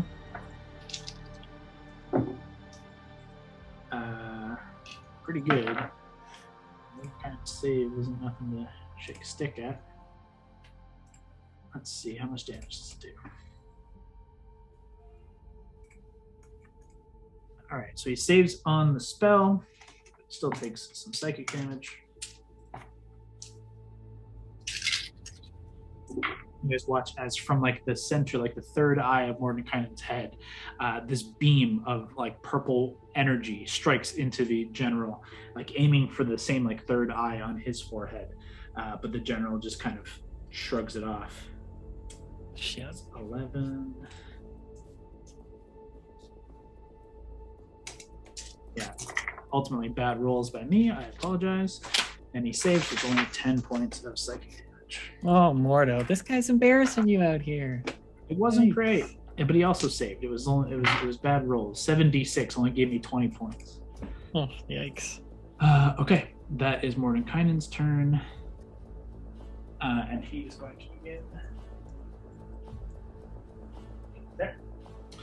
That ends Mordenkainen's turn. At the end of Mordenkainen's turn, General is going to use 2 legendary actions to cast a spell on the room. On the room, great, cool.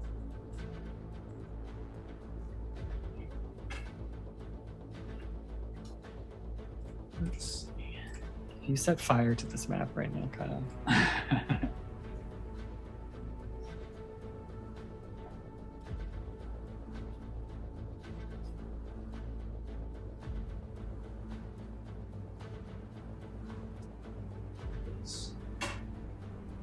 So, a good marker for this.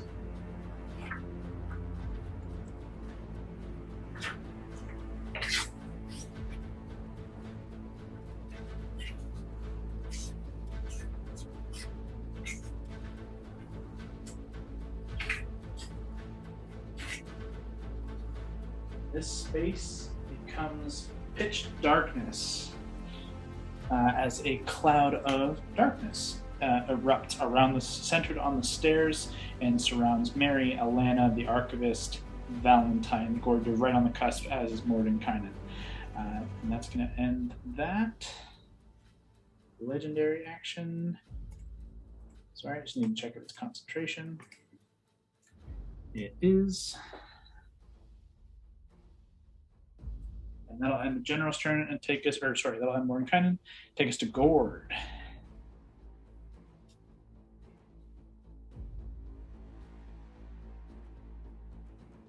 Gord Dunsworth, what are you going to do? So, can I still see everyone? You cannot see anyone but Mordenkainen at this point. And the general. And Batty, yeah, and Batty, yeah. Yeah, you are right on the cusp of this like bubble of darkness. Mordenkainen and the general are both visible to you.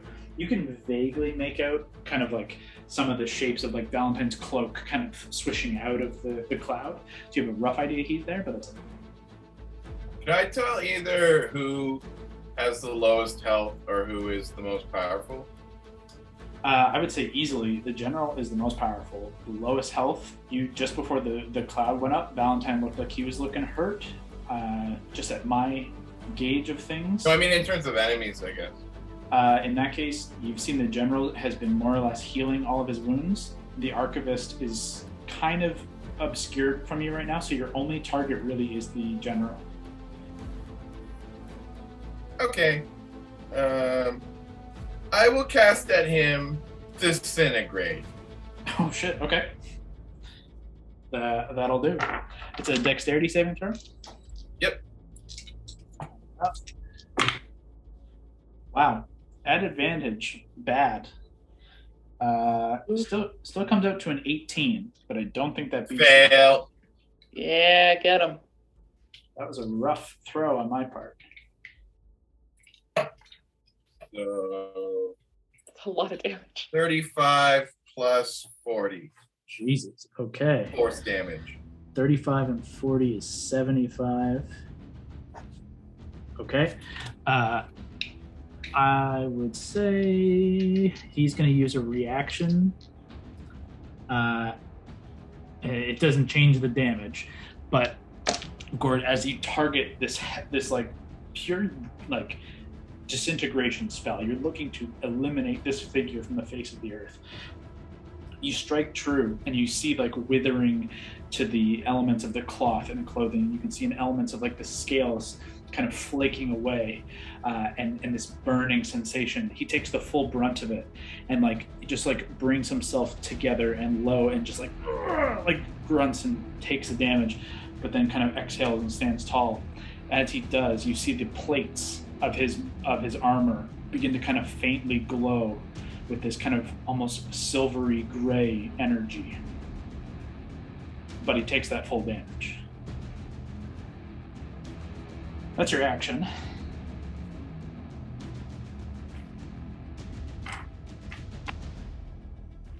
You gonna do anything else? You gonna move or use a bonus? Did he make a con save? Oh, thank you. I don't think there's a con save he can make to get 34, so... Yeah. Bye bye darkness. The darkness fades. Nice, that's clutch. And I cast Herald of Death.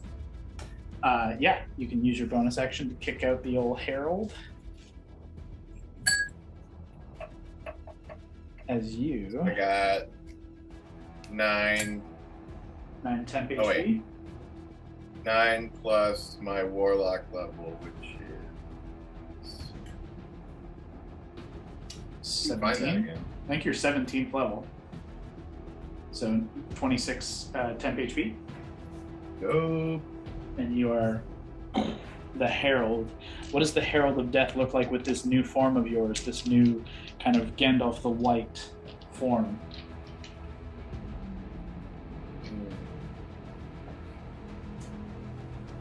Good question. I like to think I appear to everyone as what they want to see, you know? Oh, It's different to That's everyone. nice.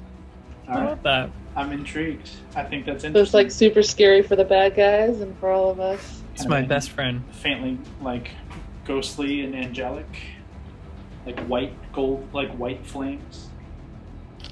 I was imagining like that scene where Galadriel goes all like, Crazy. yeah. That's cool. Okay, that is Gord's action. Bonus action. Are you going to stay there or are you going to move? Maybe I'll move in that top left corner. Up here? Yeah. Easy enough. Okay, Gord, you move up there. You take a big hit to the general.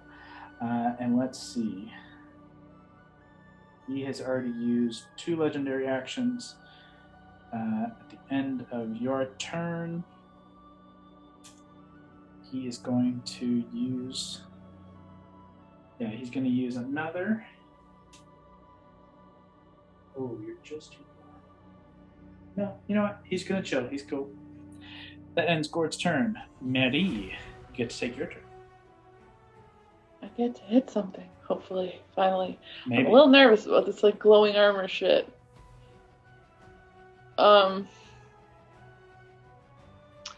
But everyone's getting their asses kicked and I haven't contributed anything. So I guess I'll go after. You're going to run at him? Yeah. This man has taken no damage. I know. I don't know that, to be honest, though. I know. I've been We just gotta banished. get out of here. I don't know shit. All I know is there's a big guy and I can hit him. In fairness, you don't know if he's taken no damage. He's taken damage, but he's healing at least a good portion. Yes, I just know. I have not seen any of that. What you see currently is he looks very hurt. Like he just took a big hit from Yeah, Gord. exactly. That was Okay. that damage is still There, evident, as of right now. Yeah. Yeah. Okay, I'm gonna try to hit him. You got it. Go ahead and make an attack. Just running out, pulling out both swords. Finally excited to hit something. First I'll go kind of just for the knees area. Mm-hmm. That is a 12 on the dice. So that is with Mage's Bane a 26. 26 hits. Okay, and let's just go ahead and make that one a trip and attack. So it's a strength save, which I'm sure he probably will beat, but As you go, try low anyway. For the legs, trying to trip, you hit the greave, and we'll see if he trips. However, where you hit the greave, you take 6 points of force damage. As it Oof. kind of reverberates back through your arm, like this kinetic energy just like rings back into you, like hitting a baseball bat, like a metal bat. Okay. Strength save. Yes, it is. Strength save is going to be a lot. 23. Okay. Yeah, that saves. I think mine's only a 20 right now. Okay.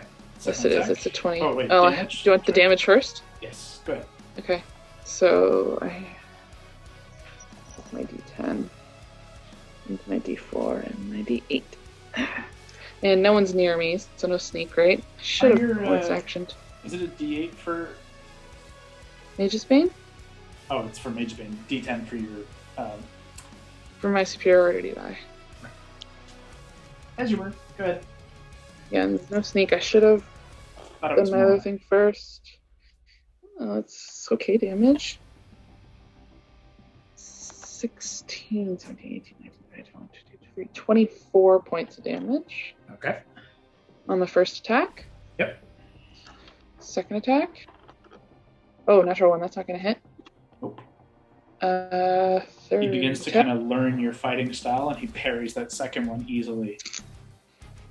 Oh, the third one's going to hit either. No, it's a Yeah. 21. 21 You said just it's higher than misses. Yeah. The third. I'll do. Should I take my bonus action to do that? Or. Yeah, she's just excited to hit something, so. Timor's Edge bonus action. Bonus action hit again. Yep. So that is a 13 plus 13, so 26. 27, but that hits. Oh, 27, yes. And that's only a d6.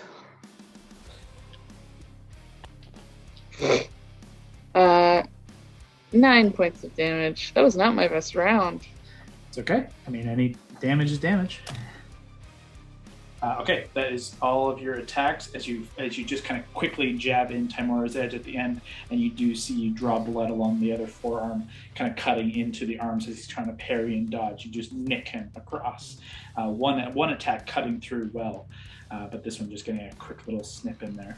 You can see there are wounds. He is bleeding. Okay. That is the end of your turn? Yep. Okay. At the end of your turn, he will now use his legendary action to make an attack against you. Just a straight attack back at you. Gonna hit. It's a 30 total. Yep, that'll sure hit. I think I saved up all of the rolls for missed week last week, and I'm just letting them all out now. Oh, great. Don't like it. 18 points of force damage to you, Mary. Yeah, I'm gonna Do something cool. I'm gonna use my reaction to use one of my spirits of the fallen. Ooh, okay. What I is forgot that? as well. You take another 8 points of force damage from your other hit. Okay. And how much are you going to reduce? I'm rolling now. Spirits of the Fallen. Only 10. Okay. So you said, sorry, it was 18? You took 18 and then 8 as well. So So now you it's take just 8. 16. Take 16 total. Okay. That is end of Mary's turn. His legendary action. Go to the Archivist. The Archivist is Hondo. This fucking clown. Hondo, you sneak up behind him. You're beginning to prepare yourself to attempt to. I don't know what you're going to do to this guy. Decapitate. He doesn't like what you're going to do to this guy. So he is going to. He's going to go for.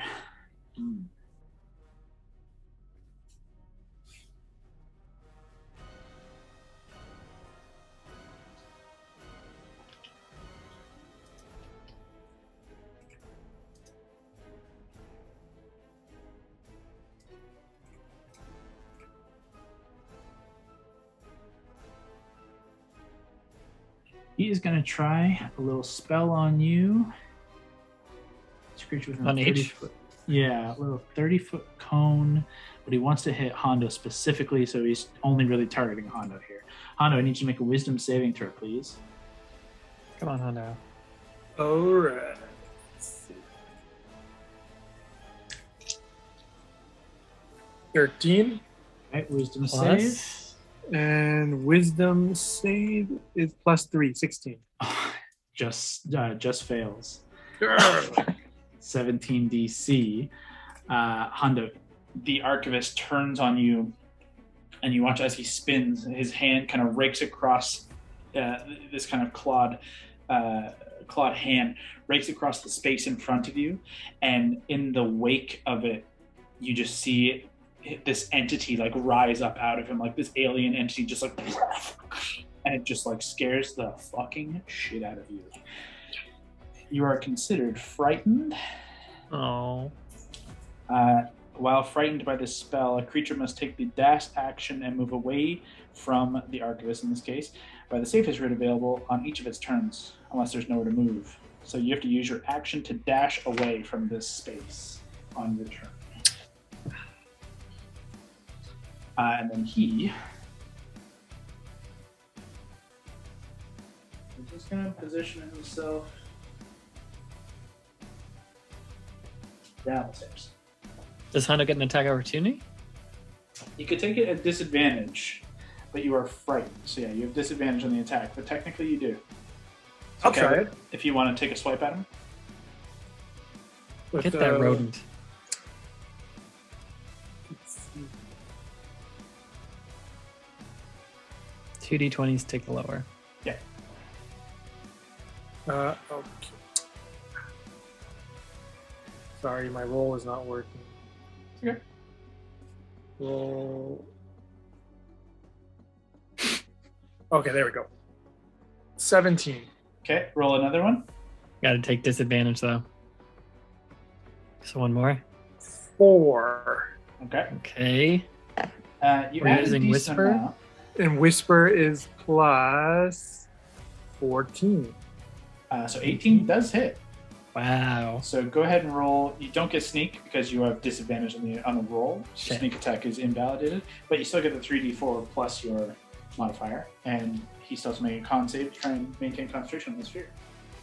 So I rolled a 7 plus 8. Okay, 15. So DC 10. Hondo, do you have the thing where people can't move? What's that feat? Sentinel. You have something? You do. So I have what? Sentinel. Yeah, I have So he has to stay there with you now. Can't move anywhere, and the fear fades. What a turn for Hondo.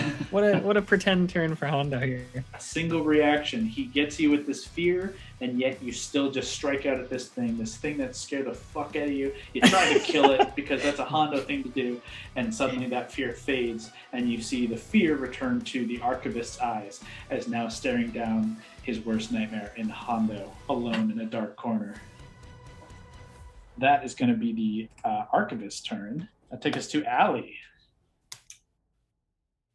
Okay. I'll see. Okay, first thing. I will hold on. Cue lights. Yep. 3, 2, 1. Rage. So Okay. So rage. Click on. I'm gonna do that, and then I'll see Mary where she is, and I'll go up. And can I make an attack? You can get right up on him. Okay. 21 to hit. 21 misses, unfortunately. Ooh, okay. That's better. 24. That'll hit. Okay. I'm gonna just do it on here because it's easier for that. You do take 6 reduced to 3 points of force damage from the hit. Okay. As his armor, kind of like this kinetic energy, hits you back. Okay. But you can continue with your turn. 35 damage. 35. Jeez. Thank you, D&D Beyond. Did all that math so quick. I know. I started using that because it was so much easier than be like that and then getting out my calculator and bad with math. So. You got it, yeah. The first one you come down and he just kind of like between fighting Mary, seeing you come in, he just like full like matrix dodges the swing. But the second one you manage to come down and you slam into like the thigh and you get the upper edge of the greave that kind of reverberates back into you. And you can see he's still like not overly concerned about both of you being on top of him, which is a little disconcerting for you guys because that should be like death. For most A nightmare for most people. That is your action, bonus action, and your full mood. So unless you want to say anything, it's the end of your turn. No, I'll just kind of glare at him and that's it. You got it. You just hear him kind of chuckle in response and say, well, you two would have been a prime choice for me, but I think things have gone a little different today. That's kind of where he's going to end it as Hondo takes his turn. Coyote Ugly, baby. Okay, so are we trying to kill Coyote Ugly or are we trying to take him? You know what? Dealer's Honestly, choice. pal, it's choice. up I to you, leave buddy. this in your capable hands. Also, where, just for my info, where do we leave? Is it the staircase? That's That the little only- thing yeah. right beside you is the staircase down. It's like a spiral. Okay, Yeah, so right here. so, and where's Coyote Ugly? Right in front of He's you. right Okay. next to you. So what I'm going to do is I'm going to grab him and I'm going to jump down the stairs. Love. Do Okay. it. You have to basically, it's a grapple check essentially. So Okay. you have to make an athletics check, and he gets to make an athletics or acrobatics check to avoid being grabbed by you. So athletics for you. In his case, he's also going to go athletics. Okay, so 20. Okay. And you said athletics for me? Yeah, I think you got it. So plus 9, and I rolled a 14. Yeah, he rolled 9 total. So At this fucking guy. You grab hold of like the robes, then they're nice made robes, and you hear it tear as you just grab and leap down, and it's a spiral staircase. The two of you kind of tumble down the first couple before you right yourself. Do you want to go all the way down? Yep. Okay.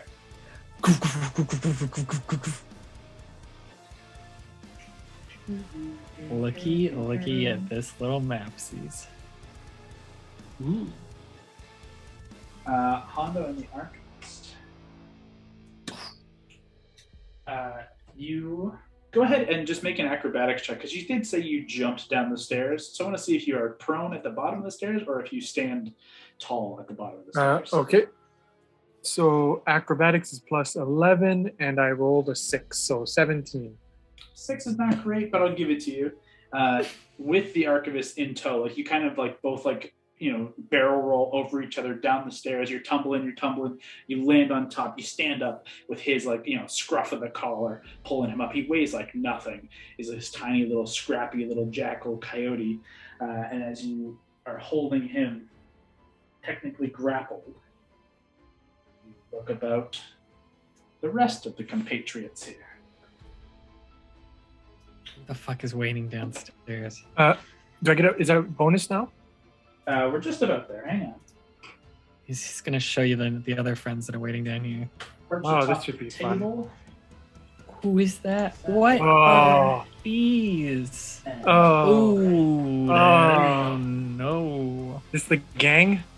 You can see This is atop the table this kind of large frog-like creature, this bloated gut and bulging eyes. It's drooling out of this massive mouth as these kind of webbed hands and claws kind of hang over the edge of the table, and this kind of yellowish gray skin. You recognize a figure like this, at least the type of creature, as Juza, the one that you guys obliterated in the first battle. This similar, like one massive arm and one kind of small scrawny arm, an otherwise kind of just weird looking creature. And then this is a new creature to the far left there, kind of like a gargoyle, like this kind of bigger bulging gargoyle with this massive gut, green skin, wings, like smaller wings than you'd expect, but wielding a massive great axe in one hand. The three look to you hungrily. And let's see, since they've just been waiting and holding their turns, I'm going to need a dex save from you. All right. Come on, Hondo. Let's go. Dex save. Let me check. Okay, so my dex save is plus 12. And I rolled a 10. 22. The Arcanalot that's with you, the Archivist, also actually rolls not too bad. He rolls the same. You watch as this creature right here, this like large arm, this tiny arm just lets loose a lightning bolt right at the base of the stairs where the two of you land, and you just pull the Archivist off to the side, and both of you dodge it as the three, as I say, hungrily look in your direction. This battle is not over just yet. That is Hondo's action, so you still have your bonus, and I would say that's all your movement, because you literally grabbed a dude and jumped down like 15 feet of stairs. Still have a bonus if you want to do anything with the bonus. Would it be an action to tie him up? Yes. Okay. Maybe, I can do a healing word. Yeah, you want a healing word yourself? You can heal the other one and it'll give you more health, just so you know. He doesn't have his action. Oh, sorry, that's right. Sorry. Where is it? Healing word is a bonus, 3d4 plus 4. Yeah, if you do it. Well, that's a third level, though. I don't want to do third level. Yeah. I'll just do first level. So 1d4 plus your charisma. You can go ahead and roll that as you heal yourself, as the rest of these folks look at you. And we'll see what they do on their turns. Hondo, that is the end of your turn as you heal 6 points. Valentine, where do you? Oh, God. I I was going to attack that dumb coyote. That's me on the carpet, right? Just chilling. That's right. Getting very nervous. Can I back up and to the stairs? Because these stairs also go up, right? Yep. If I peek over these stairs, do I see Hondo's not collapsed, but like body on the bottom floor? Yeah, it would be, a little difficult to make out. You can just kind of make out the shape of Hondo and the Archivist at the bottom of the stairs, kind of standing, and you can smell the burning ozone of a recent lightning attack. Okay, great. So I know there's something bad happening there. But these stairs, sorry, did I ask, do they also go up? Yep. They basically, there's like a landing space here, but then it kind of curls up and up to the third floor. I think I'll shout like, Wildcards, we got to get out of here. And I'm going to start going upstairs to see what I can find. You got it. So you went 20 feet to here. The rest of your movement will put you at basically the third floor, but just at the top of the third floor. That's good with me. You what look can I about, see? You see there's a desk. There's this kind of odd, you're not entirely sure what it is. It's odd, like kind of like seance table. Sure. Another fireplace. And unfortunately, you do not see any sign of any doors or windows on the way out. That's what I was looking for.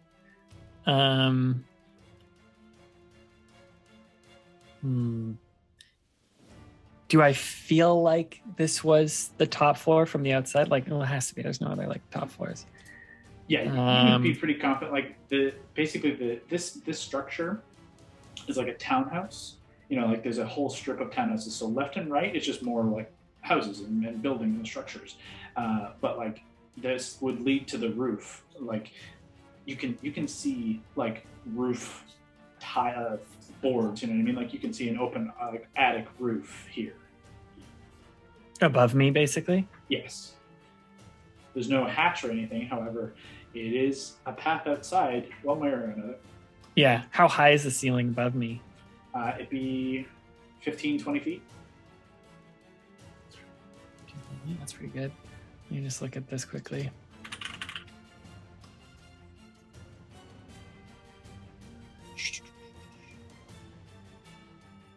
Oh, Scott, how dumb do we want to get?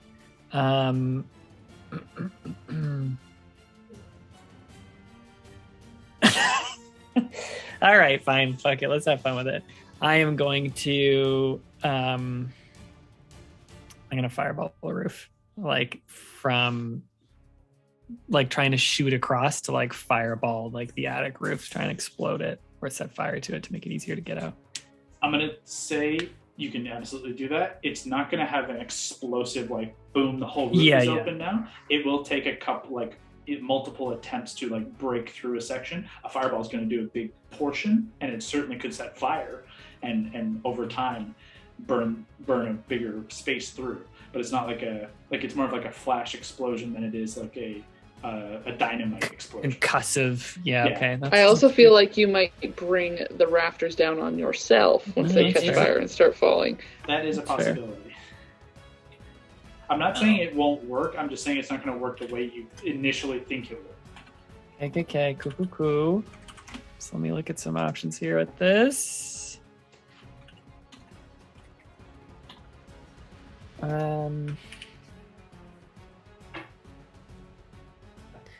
Let's just play a real. I'm not going to do anything crazy then. I will bonus action kick out my wings. Okay. And then I will use my action to move back a little bit downstairs and just yell to them, everyone like this way to the roof. Okay. And then I'll like start moving. I'll stay there in case I can help out in this fight. You could also do that in your brain if you wanted to not yell. Oh, that's true. I'd be done to let you pull that action back because you wouldn't need to dash to get everyone else's like, you could say that mentally. Yeah. Okay, let's do that then. And then I'm honestly thinking of polymorphing into an animal that could help me do this. Polymorph.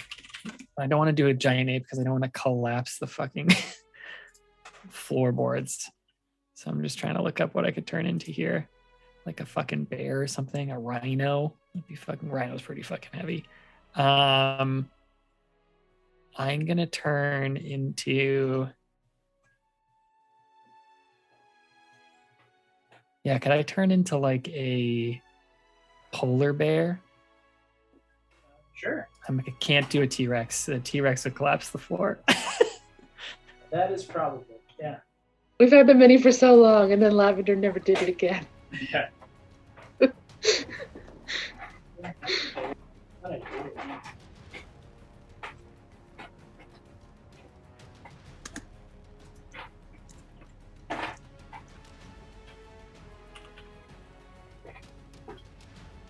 There. I'll use this white fox. You turn into a polar bear? That's the plan? Yeah, polar bear's on here. Sure. I feel like that's combat-y, but also not heavy enough to destroy this floor. It's a large creature. Yes, that feels good. Yeah, large beast. Okay. So you take up like a 10 by 10 square. And we can't attack on the polymorph round, so I'll just like have moved to a corner and like have put my claws on the wall. Sorry, so if you use your full movement to get to the top of the stairs. Sorry, that's right. So I'll be looking hungrily at that wall. You got it. Okay. That is your action to polymorph, which also I should mark you as concentration. So we remember that. Okay. That's Valentine's turn. At the end of Valentine's turn, we come to the general. The general, Mary and Alana, you guys watch as the wounds on his form, specifically the disintegration of the skin and scale around like the neck and the chest, begins to heal. And some of the wounds begin to heal, but not all. You can still see signs of wear and tear. It is not a full heal each time, but a significant portion. Okay. As he takes his turn, let's see.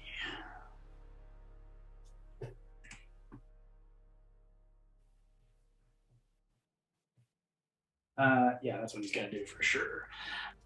He points to the wall to the north of him, right in between Gord and Mordenkainen, and casts a spell.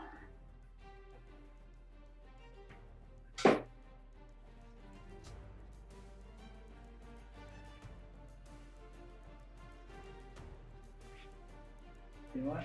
He's going to throw himself into the mix too, just to make sure he gets you all. He feels pretty confident he's not going to hurt himself. So I need... Oh, should I just close it? I need Mary, Alana, Gord, Mordenkainen to make a Constitution saving throw. Okay.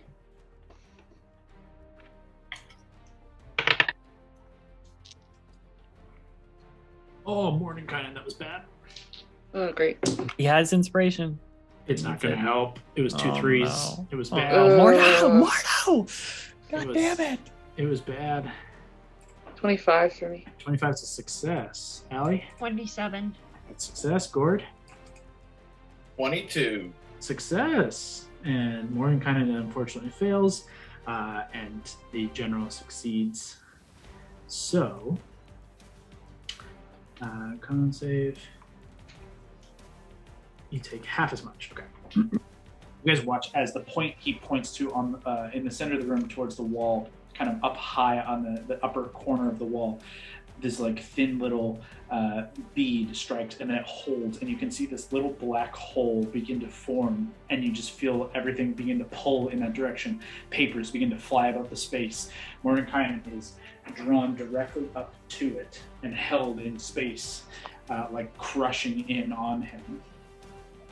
I don't know where my risers have gone, so This is so embarrassing for Mordenkainen. Throw him this whole down. Combat. And 5, 10. The rest of you managed to hold your ground. And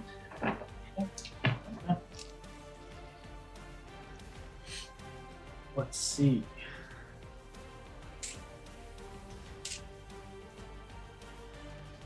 Each of you take 14 points of force damage. Mordenkainen takes the full 28.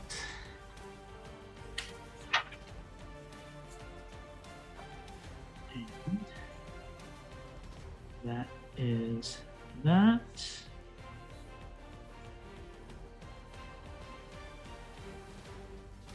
Okay. As he kind of looks at the two of you in front of him, the general just says, "You're tougher than I thought. Perhaps the old-fashioned way, blood and steel is better."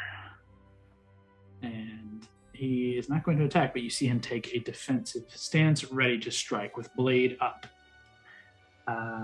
And actually uses his bonus action to dodge. Ugh. Who gets a bonus action dodge? We gotta go. That is going to end his turn and take us to Mordenkainen. Mordenkainen is gravity stuck.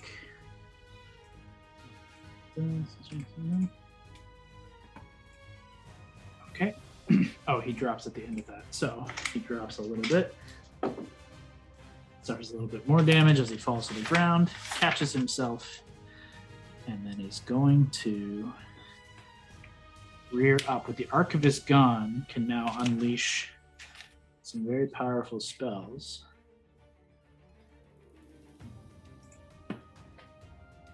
But it will possibly fuck you guys. You guys are too close.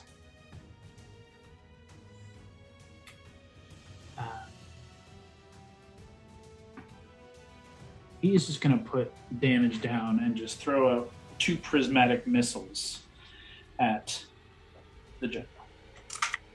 Cool.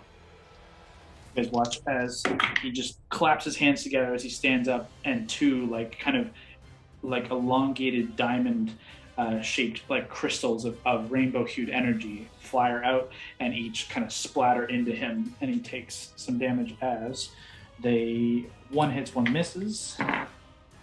Deals 5d6 points of damage.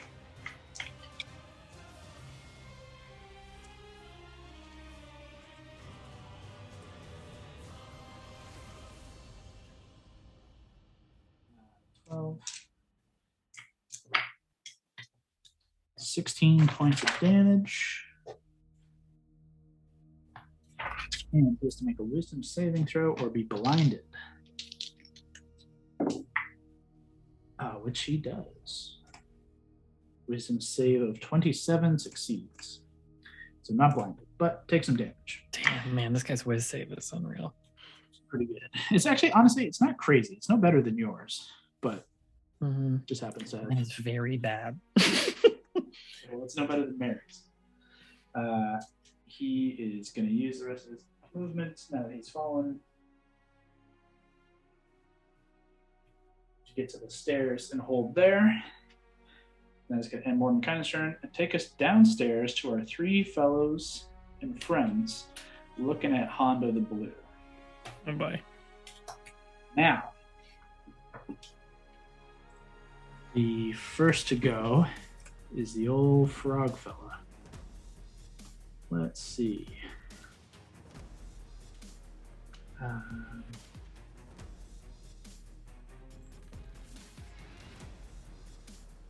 On Hondo, it is just going to use an ability called Steal Memory. Hondo, I need you to make an intelligence saving throw. I should get a bonus just because I'm so smart. This could fuck you if you fails. I think rogues aren't they proficient in intelligence saves? I think so. 11 roll and intelligence save, you said? Yeah. Plus 8, so 19. Oh, thank God. Okay. You do not fall under the stolen memory, because that is very bad. You're successful on a fail. Okay, so you take 46 damage no matter what. Okay. You take a little bit of damage, but you don't get all the other shit. Decent damage roll, actually. You take 17 points of psychic damage, but you do not fall under all these other effects. Can I dodge that? It's not technically an attack. It's like Okay. it's a save. There's going to be other things to dodge. Don't you worry. As this guy leaps and kind of gets his way closer, coming towards you. That's that guy. We'll go to this guy who is going to make 2 attacks. He gets up on you. And he is going to use a claw and a great axe attack. Let's do the claw first. That is a 22 to hit. Mm-hmm. Claw deals 12 points of slashing damage, and I need you to make a Constitution saving throw. Very well, very well. On save.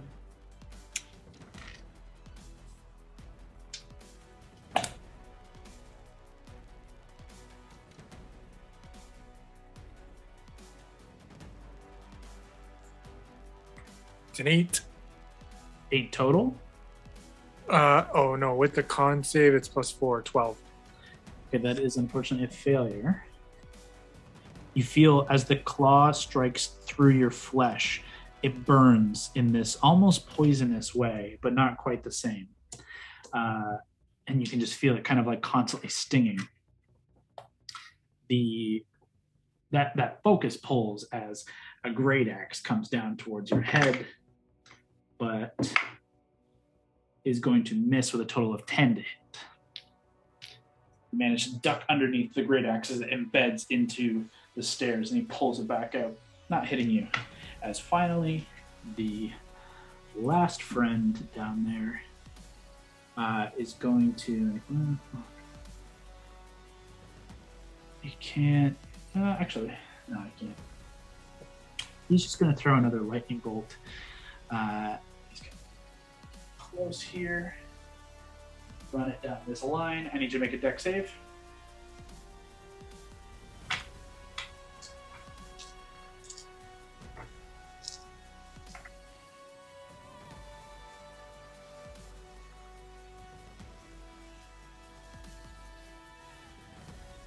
$12. And Dex is +12, 24. Nice.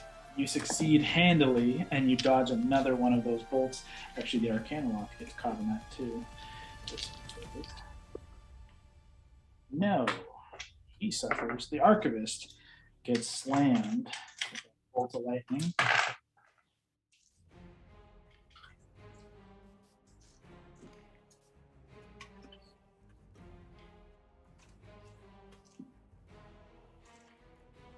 For 20 points of lightning damage to the Archivist. Has the Archivist not been hit yet? Hondo hit him, didn't he? Hmm? Hondo hit him when that prevented him from moving and dropped the concentration. Yeah, that's right. That's right. And then they also tumbled down some stairs. He's not looking great. Okay, that is all of those guys down there's turn. And that takes us to Gord.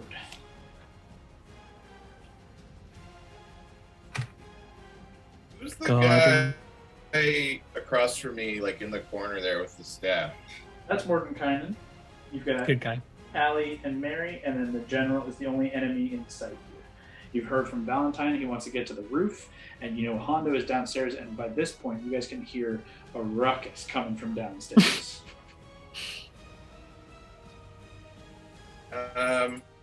At the guy in the corner across from me, I'm going to do Pulse Wave. I will say you could easily hit, it's like a wave, like it's a cone, so you will hit Allie and Mary. You will kill your friends. They'd be fine. Never mind then.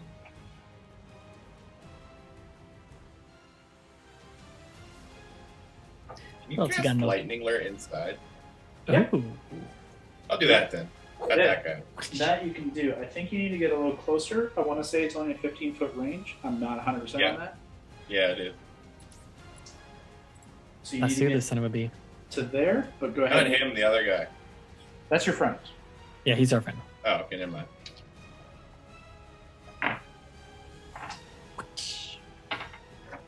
I think it's an attack roll, right?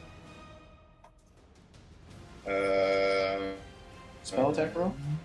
Strength saving throw. Oh, interesting. Mm-hmm. Coming right up. Yeah, that is a 21. It's 22! Yeah. Or its spell DC now is insane. Okay. You do what to him? Deal damage and be pulled 10 feet towards you. 11. 11 points of damage. You got it. And he gets pulled 10 feet towards you away from, still technically in combat with Alana, but no longer with Mary. He pulls right up towards you, and as a reaction, you watch as some of that lightning, as you gather around his left arm that's holding his blade, and you pull him towards you. He kind of gets off balance and then stands tall, 7 feet tall, kind of looking down on you just ever so slightly. And you watch that lightning kind of ripple up through the armor and begin, like, all of his armor begins to kind of crackle with lightning. His armor. It's a real pain in the butt. That's your action. I don't really have anything else. Okay. Then you hold your position there as we go to Mary. Marie. Okay. I know Val wants to get the fuck out. Mhm. This little, this psychic Peggy. connection, is that a bonus action? Is it an action? Is it a free action? It's just like talking. It's just telepathically. Okay. Sure. Well then telepathically, I don't know that he's a polar bear. Huh?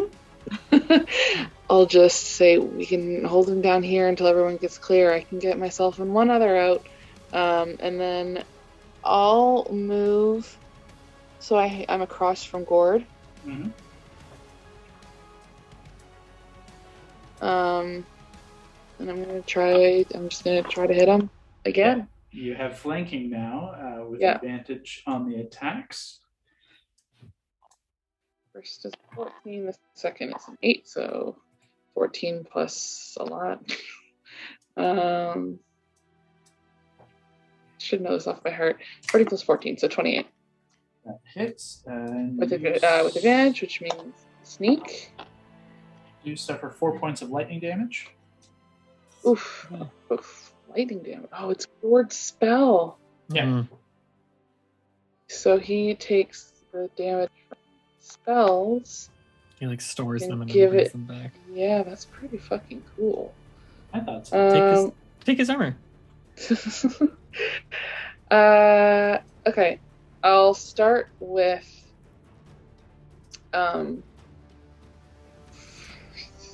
the disarming. He doesn't have a shield, does he? He has the weird grapple thing or the shooty thing in his hand, and then his sword, Yeah. right? You cannot disarm the gauntlet because it's like part of Nope. the armor, Totally understandable. but you could knock the sword out of his hand. Yeah, I'll try. Yeah. It's a strength save. DC 20. It's a natural 20. I apologize. No problem. I still get extra damage. I think it's gonna work. Okay, that was a lot of dice. That's. Oops. Oh, shit, that was a 9 or 6. That was a 9. So that's 14. 22, 23. 32 points of damage Okay. on the first one. That's just everything I got. Dumping one hit. It's 1. Second attack. It's a 17 and a 1, so we'll take that 17. Thank you. Yeah. Take 2 points of lightning damage. Okay.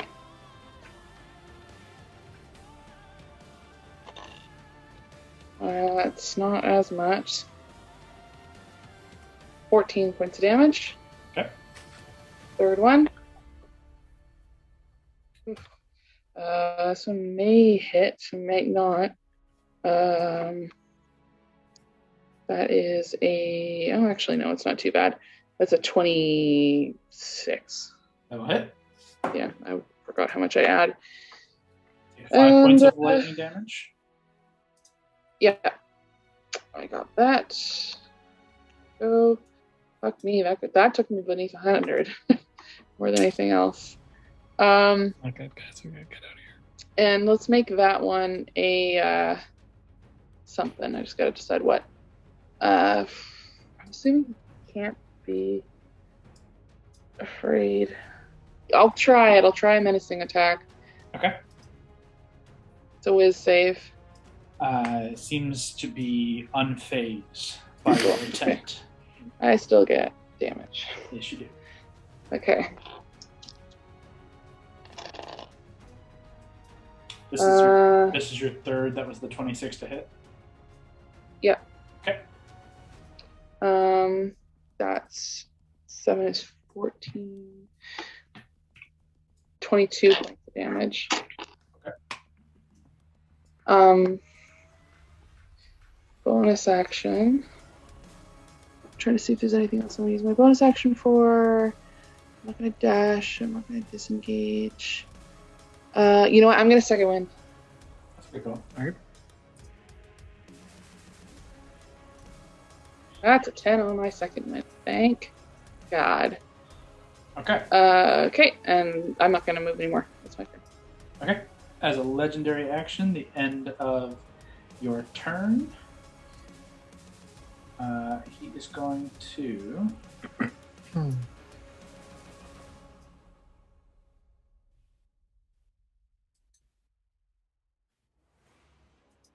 Yeah, he is going to use 2 legendary actions. And you guys watch him disappear from in front of you.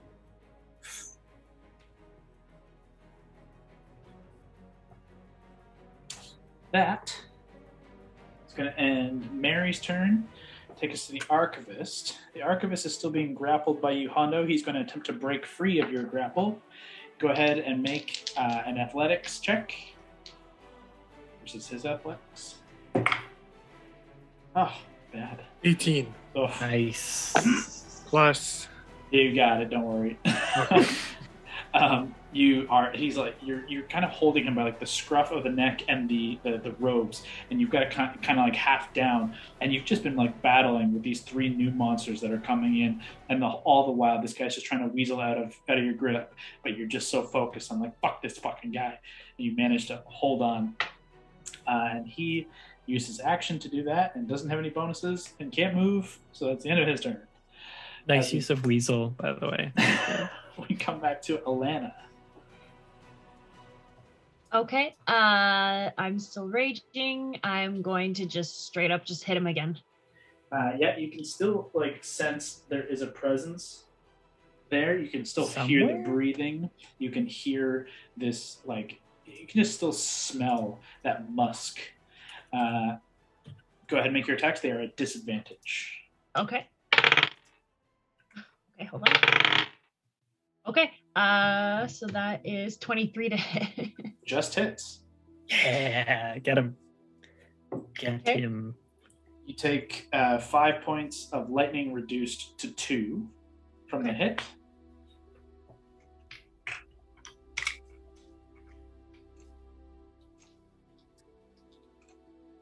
$29 damage. Okay. And I'm gonna hit him a second time. Still at disadvantage. He managed to make the con save. Okay. Yeah, no, 21.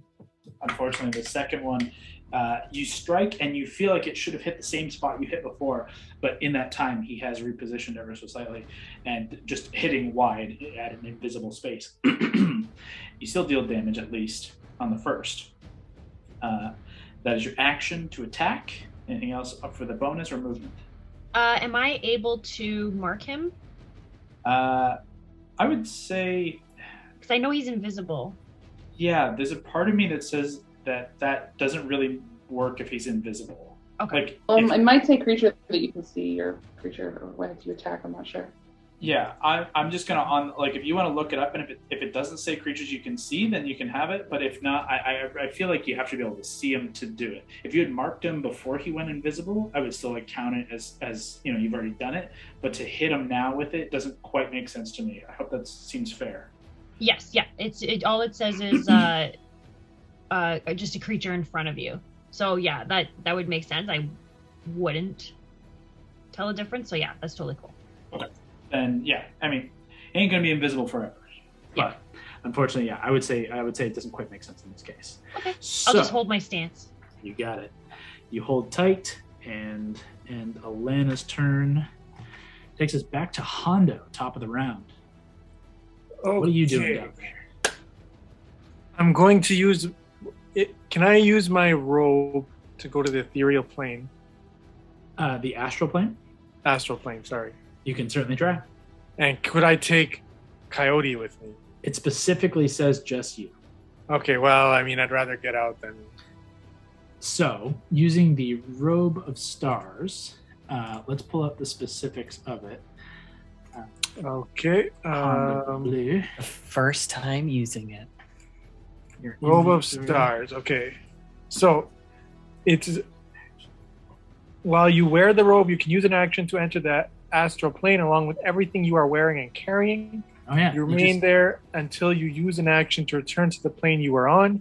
You reappear in the last space you occupied, or if that space is occupied, the nearest unoccupied space. Oh, so this is just gonna let you not be here for a round. Is that what you wanted? Yeah. For as much as he wants.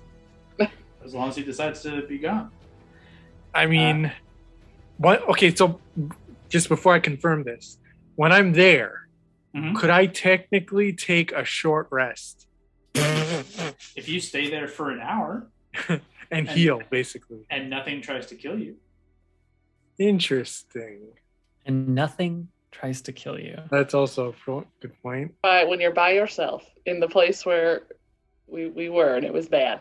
I'm also just gonna It's kind of teleporty plane shifty, so I'm also not sure if that would work. exactly. You guys have heard how difficult it is to leave. You know you can't just teleport or plane shift out of Sigil. Like part of that is there's a binding element to it.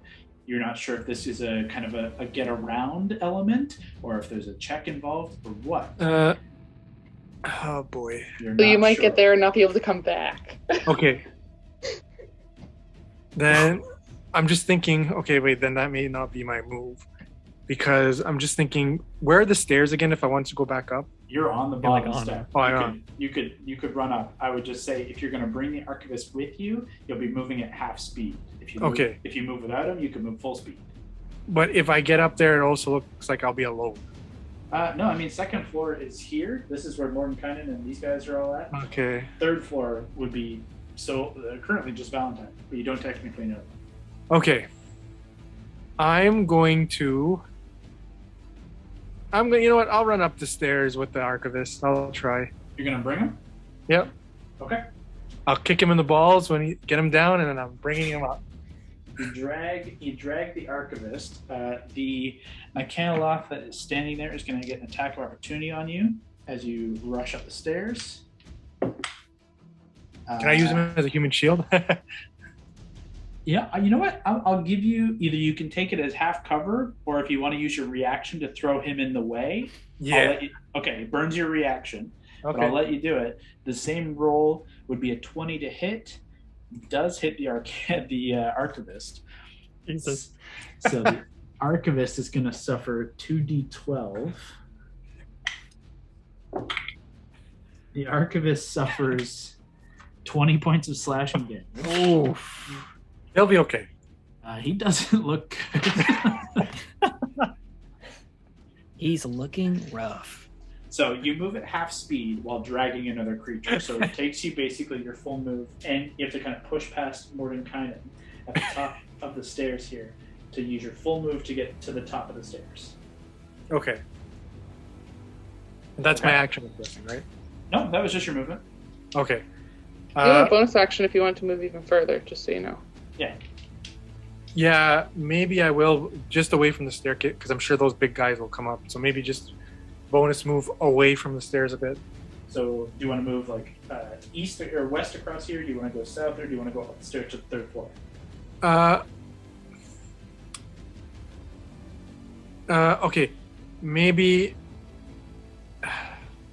Could I bonus move up the stairs again?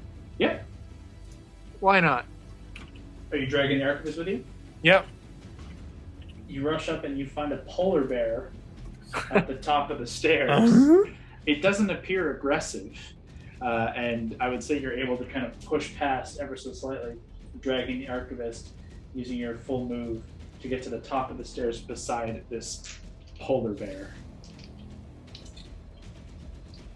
That is your bonus action and full movement. So you still have an action. My action will be to I'm going to create a wall of water.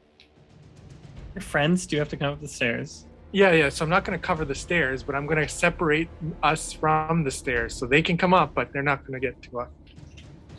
So like the lower stairs? Yeah. Where do you want to put the water on? Like on these? On the main floor? Here, like covering this stair, so that no one, like, no, so like from here to here, gets hit. Has to go through the water. Well, actually, wait. I'm going to put it between the ground floor and the second because those I don't want those guys coming up. Okay. 2 seconds. Now Kyle has to get this sprinkler to make this real. Oh wow, it's right there. I had to take my headset off to go find my water tiles. My water tiles. Oh wait, that's the wrong one. So from the first floor to the second floor, you drop a wall of water to fill the space. Okay, cool. That's action, bonus action, movement, the whole 9. That's the end of Hondo's turn. At the end of Hondo's turn, we go to Valentine. You're a polar bear. What do you do? Drop the polar bear thing. Okay. I'm gonna revert back. Like fucking stupid. This is dumb. I am going to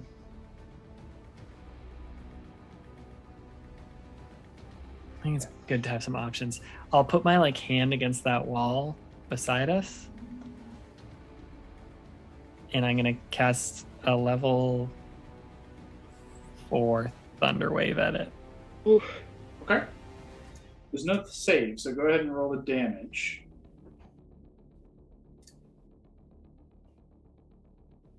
Maybe my best one ever. 30. 30 points, okay. You put your hand to the wall and you kind of look away and you just force the pulse of thunderous energy into the wall and you just hear a heavy crack and impact. Where you put your hand, it looks like a cannon blasted in and you can see a blast and impact wave. It hasn't pushed through yet, but you can see a heavy impact has blown this wall in. But it seems like the walls between they're heavy stone. It's going to take multiple impacts, but you can see this is a possibility. This is a way out. Cool. At least into a different building. Okay. There wasn't one that's obviously to the outside. This is kind of in between, right in the middle of a townhouse row. Gotcha. Okay, that makes total sense. Okay, yeah, that's cool with me. Okay. I guess in theory, if you wanted to, you could try and go the back wall. That might lead you to a back alley, but you're honestly not sure. You only saw the front of this building. Yeah, and the ceiling's too tall for me to try and do the roof. Yeah, so you know left and right are buildings. You're not sure back behind. If you were to go to the north wall, you just never saw. You guys came from the south in. You said the roof is how tall above me? 10 to 15? 15 to 20. Okay, this is too tall. Okay, this is great. Yeah, I'll stick with that. That's cool. Sorry, you're going to stick with the eastern wall. Yeah, what I just did. That's all. You got it? That's your action? Yeah, that's my action.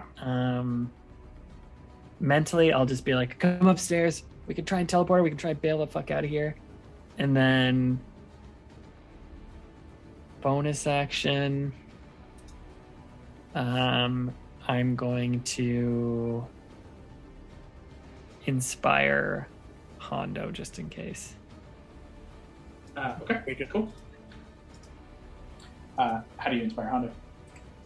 I'm gonna be don't let that fucking guy talk or speak. I will do it. I will cut his tongue out. I'll add, you're doing great, but don't let that guy fucking talk or speak. Just a little more positive reinforcement. Should I cut his tongue out? I mean, no, we need him to talk. I forgot this, but Hondo, at the start of your turn, you suffered an additional 6 points of damage. Damn. Okay. From what? Do we know? You don't. Hondo, that like kind of stinging sensation from that claw attack just kind of continued stinging as you moved up, and it just kind of impaired you ever so slightly. You're still fine, but it still burns. That is the end of Valentine's turn. It's going to take us back to the general. Did I want to? No, that's fine. Yeah, back to the general. Okay. On the general's turn, let's see. The general's going to do... Do I want to do this? Yes, I do. The general's going to do a little fun activity here. No fun activities. You guys feel the general begin to kind of shift and move. However, not enough to trigger an attack of opportunity, as it is a semi-teleporting attack as a steel wind strike Oh, no. rushes through the room, attempting to hit all 4 of this room's targets here. I get to make an attack roll at each of you, melee spell attack against each target on a hit, 60-10 force damage. The first attack is at advantage as he's invisible. Who do I want to throw that one at? Mary and Allie, you guys have been annoying. Mary's done the most damage thus far, but Gord's got a lot of tricks up his sleeve. So does Mordenkainen, for that matter, but Mordenkainen's kind of had a rough go. He's had a rough time. I have a question for you. Mm-hmm. This is casting a spell. Mm-hmm. Just looking at something. What is it? Is he within 5 feet of me? Yep. When a creature within 5 feet of you casts a spell, you can use your reaction to make a melee weapon attack. Oh, did you take Mage Slayer? I took Mage Slayer. That's the one she decided on. I couldn't remember that. Yeah, go ahead. Okay. You have disadvantage. I do. It's a natural 20. Well, you have disadvantage. That would have been really nice. That's still going to hit. That's a 25. Yeah, Nice. go ahead and roll damage. Okay. He has disadvantage on this concentration. If it's Ooh. concentration. Because of Mage Slayer. Well, it's invisibility. Yeah, it's concentration. Yeah. So he's invisible, casts a spell. Well, he casts a spell to break his concentration, but it involves an attack. You're doing this, It's a lot happening. which would break the concentration on the invisibility, which he's already breaking by doing the thing.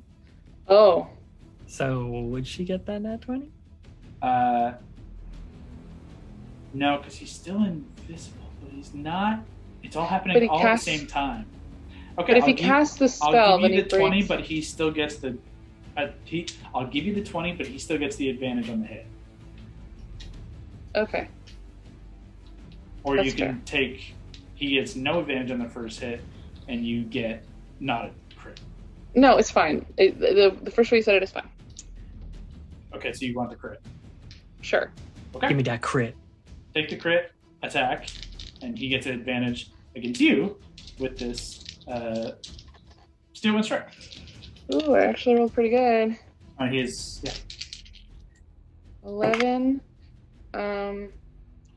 11 times 2, so 22 plus 8, so 30. 30 It's points. not damage. yeah, so it's only a 15 for that con save, so it's not super high.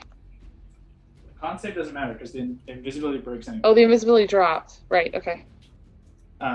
It was a natural 20 against you. Oof. Jesus. It was a natural 20 and a 1. Just for, Oh, God. I don't know.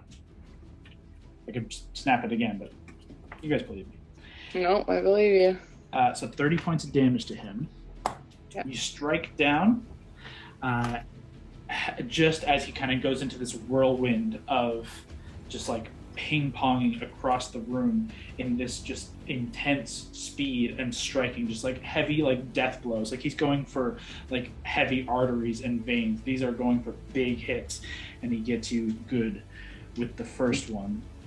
We'll just remember you got hit with a crit. The next one is against Alana. We'll put him back on the board as he just like ping pong balls between the three of you. Alana, this one is going to be a 27 to hit. Oh my god. Yep, that hits. Against Gord. Oh, it's a natural one against Gord. That's lucky. And then another against Mordenkainen Oh boy. is an 18 to hit Mordenkainen. Shield that. Mordor, do you have shield? Mordenkainen's AC is 19. Okay. Thank god. With bracers and mage armor and all this other shit, he is a high AC. So, Mary and Allie. Where are my D10s? Mary, big hit coming in. Mm-hmm.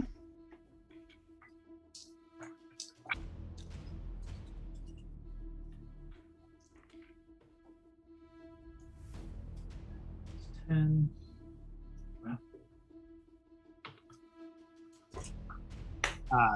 63 points of force damage. Okay. And Are Alana, you up?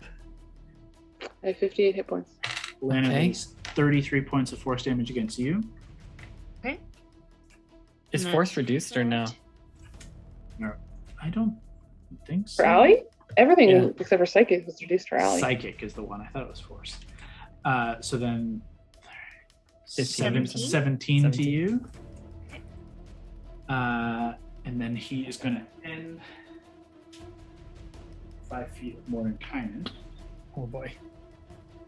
That is his action. And as a bonus action,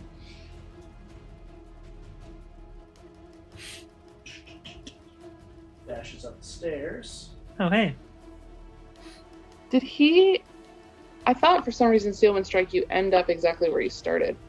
Doing strike, Now you you can can end choose. First? 5 feet of one of your Oh, targets. cool. Mhm. I didn't know that part of the spell. That's awesome. That is going to end his turn at the top of the stairs and take us to the downstairs people. Unfortunately, the wall Water of does water not scare them. is not such a threat. Ooh, we have to get out of here. Look at these fucking guys. This guy can't let me go down. This guy can. These two are going to get around Mordenkainen, and they're just going to go to town. Mordenkainen is going to start action to protect himself as, let's see, 2 attacks. 1 hits, 1 misses, and 2 attacks. Hits, 1 misses. Sorry, 1 second. I'm going to run through this as fast as I can. This 8 and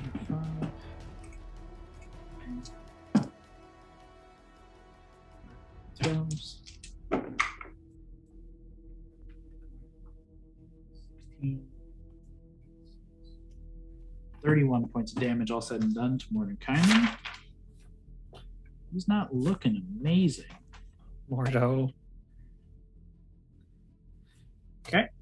I should also note, as you guys saw, the general in this kind of, blast of attacks and then sprinting up into the second floor, and up on the second floor, Hondo and Valentine, as you guys see him, he looks like he's taken some wear and tear, but given how much damage has been dealt, he does not look as bad as you had hoped. These wounds are healing. That is all 3 of their turns. And that'll take us to Gord. We gotta get out of here.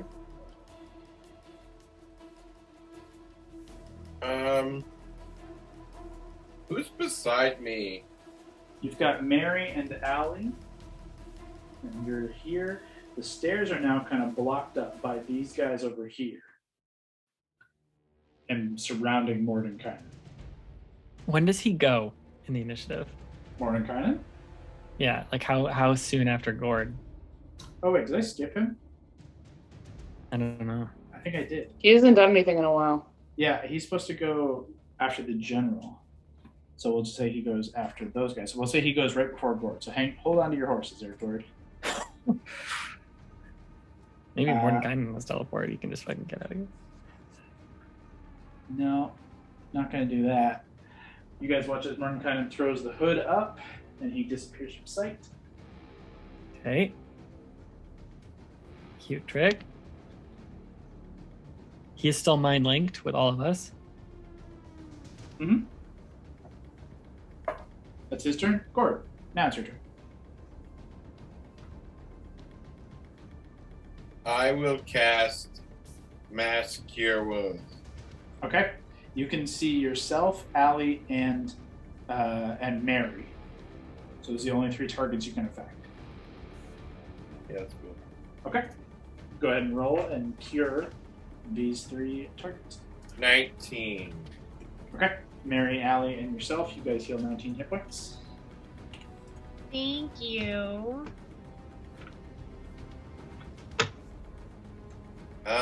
And then as a bonus, I'm just gonna get my Soulbreaker chains out. Ooh, okay. I like it. Just the chains drop out of like thin air, just summoned. In the other hand, you got 2 stabs in the chains. You got lots of shit going on. Okay, are you gonna stay in that spot there, Gord? Yep. Okay. End of Gord's turn. Mary. Actually, I apologize. At the end of Gord's turn, the general is going to take a melee attack up top of the stairs at Valentine. Scott, that is going to be a 25 to hit. Yeah, that would hit no matter what. Yep. Okay.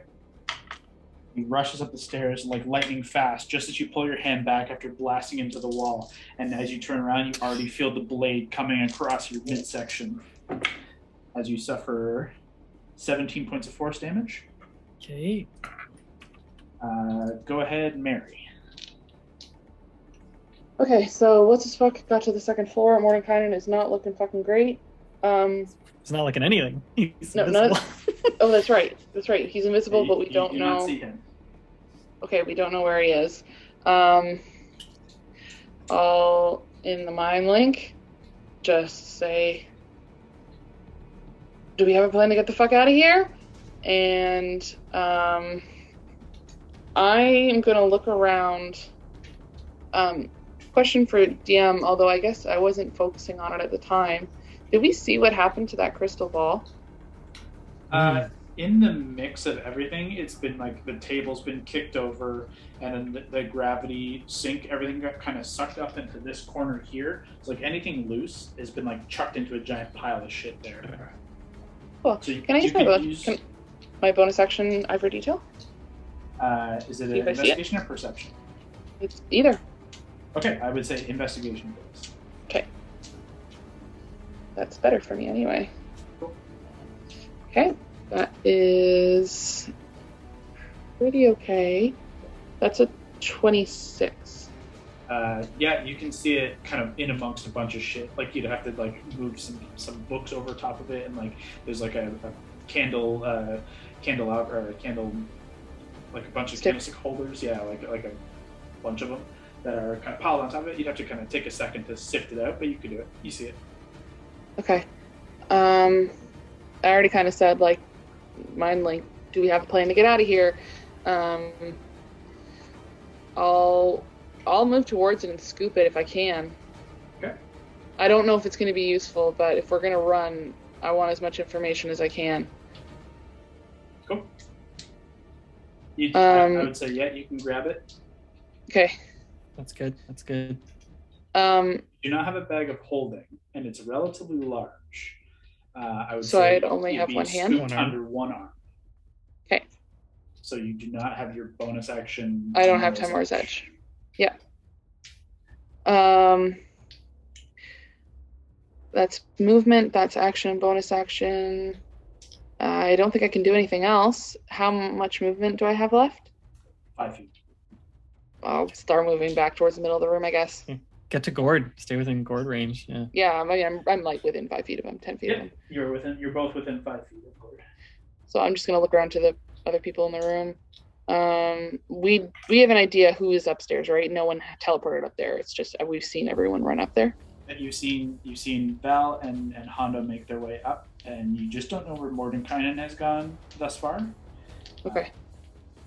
But I just haven't been vocalizing him because there's 1,000 other things going on. Absolutely. Just assume he is following and saying, "Yep, let's go." Okay. It's my turn. Okay, end of your turn. Yes, it is. Yes. Okay. As a second legendary action, he's going to make the general is going to make an attack against Hondo. Oh no, what's your AC or HP looking like here, buddy? Not good. 28 to hit is going to hit. Hondo, you suffer 23 points of force damage. Did you say 23? Can I cutting words this damage? Sure. Buddy, we'll have to see. You didn't shield or counterspell, so you have a reaction. So I can dodge. You could dodge, and you could cutting words if you wanted to try and really get this down. Do it. So take 4 off whatever Kyle's first thing was. So 23 becomes 19, and then halved again to 9. So Hondo, you take 9 points. What's your HP at, buddy? It's low. Oh, God. 33. Oh, that's not as scary as I thought. I thought I just saved your life. Jesus. Well, we're getting close. That is going to be a legendary action at the end of Mary's turn. That takes us to the Archivist's turn. Archivist is done with being pulled around by Hondo. Archivist is going to try and cast a spell. Gnaw his face off. Can I take an attack of opportunity? You can't, because you don't have Mage Slayer. But I'm going to need you and Valentine to make dex saves. Okay. Consider it a success. With you, probably, and actually with Valentine, both your dex saves are very high. My dex is good, but I rolled pretty low. I rolled an 8. Ooh. I just want to see if that thing needs my Reaction? needs my reaction. I think it's only ability checks that you can use that on. Or is it You can Draconic Ward. When you it's a creature you can reaction. see within 30 feet of you makes saving throw, you can use your reaction. Sorry, you're right. Yeah. So I only got 15. That is unfortunately a failure, Hondo. 20 total. 20 is a success, so you take 0 with evasion. However, Valentine, unfortunately, the chain lightning is going to hit you Oh boy. as it sparks through Hondo, managing to kind of, push all the effects your way. You are going to suffer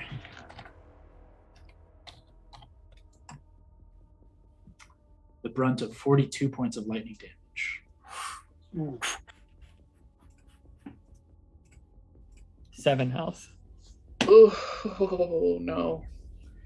That is the Archivist's turn. He's still grappled by you, Hondo, but grapple doesn't stop you from being able to do all these other things, especially seeing you basically just like pulling him along, and he just finally just like unleashes lightning through you. You push it through to Valentine Val. You get hit with this lightning, and you just kind of tumble back into the kind of well you've created in the wall, and you can just see the general kind of shift out of the way of the lightning, and then kind of look down at you, standing just over top of you. You kind of pull yourself back up to your feet, spins the sword. Just kind of shaking his head with a little grin on his face. So you're the face of this group then. At least the handsome one. Perhaps it's time we do something about that. That is the end of the Archivist's turn. Alana, it is your turn. Okay. I'll just kind of so out of game. So we're planning on teleporting. I think that's the play. Okay. How far is Val from me, and would I see him? You do not. Gord see, actually can teleport you. Gord can teleport me? Okay. You do not see Valentine, but just for clarification, 5, 10, 15, 20, 25, 30, and then 10 feet up. You have to get 40 feet to get upstairs. And there's kind of a little bit of a traffic It's a lot of jam. guys. But you know Valentine is up on the third floor now, and is outside of your range unless you were to dash using your action. Okay. You also know the big fucker's up there with him, so it's what you think you would do. You watch the big guy rush up after, or rush upstairs anyway. And not necessarily she would go after him for sure. So are you going to use your action to dash upstairs? I'll use my action. Okay. Technically, these guys are like, he's on the lower part of the stairs. He's outside. You will get an attack opportunity from this guy here as you rush up the stairs this way. Okay. And you will be right up against the general. Okay. Then using the rest of your movement, you could get on the other side here. Okay. Yes, I would say that is okay. Okay. But this guy's going to make an attack opportunity against you. Okay. Claw strike. Oh, it's a 4. So Yay. probably not going to hit with a 13 total. So you use your full action to manage to get up to the top. Okay. If you do not get hit or hit, your rage will drop. Okay. You also have an action surge. Yes, you do. And more rages, I think, too. So it depends on what you want to do with that. If you want to do something else with that action surge, you do have a healing gem. But it's not enough. Like, that healing gem's not going to help. No. Yeah. Oh boy. Okay. Yeah. No. I'll leave it for now. And then I do have extra rages. Okay. I'm So gonna you save my just, action surge. you do not use action surge. You use your full action to dash up into the space. You can see Valentine is hurt on his last legs here. Hondo not looking so hot himself, but the general standing tall with the Archivist. Are you doing anything with your bonus action, or is it going to end your turn there? No, I'm gonna end there. Okay. Holding ground, ready to try and protect as best you can. You boys. That is going to end Alana's turn. At the end of your turn, the last legendary action of the round, the general sees you rush up. You push past him, and you just give him the momentum to kind of spin the blade around, and he stops it short of Valentine's throat and just says, "You should have dealt. Now you deal with the consequences." And then he strikes at Valentine. That is a 24 to hit. Allie, you have a reaction thing. Yep. I'm gonna take it. Get ready. Using reaction. What's that thing called? Oh my god. Yeah, you're like AC booster. I got nothing. I already used my thing to uselessly try and save Hondo's life. Oh my god. I don't even know if it's gonna be enough, but you could try. I don't know if you've ever used this, but this is a good moment for it. Yeah, I'm gonna use it. Where'd it go? What it is. I don't even remember what it's called. I know, I'm looking for it. I'm like, I can't read now. I don't know In either. features and traits, it should be.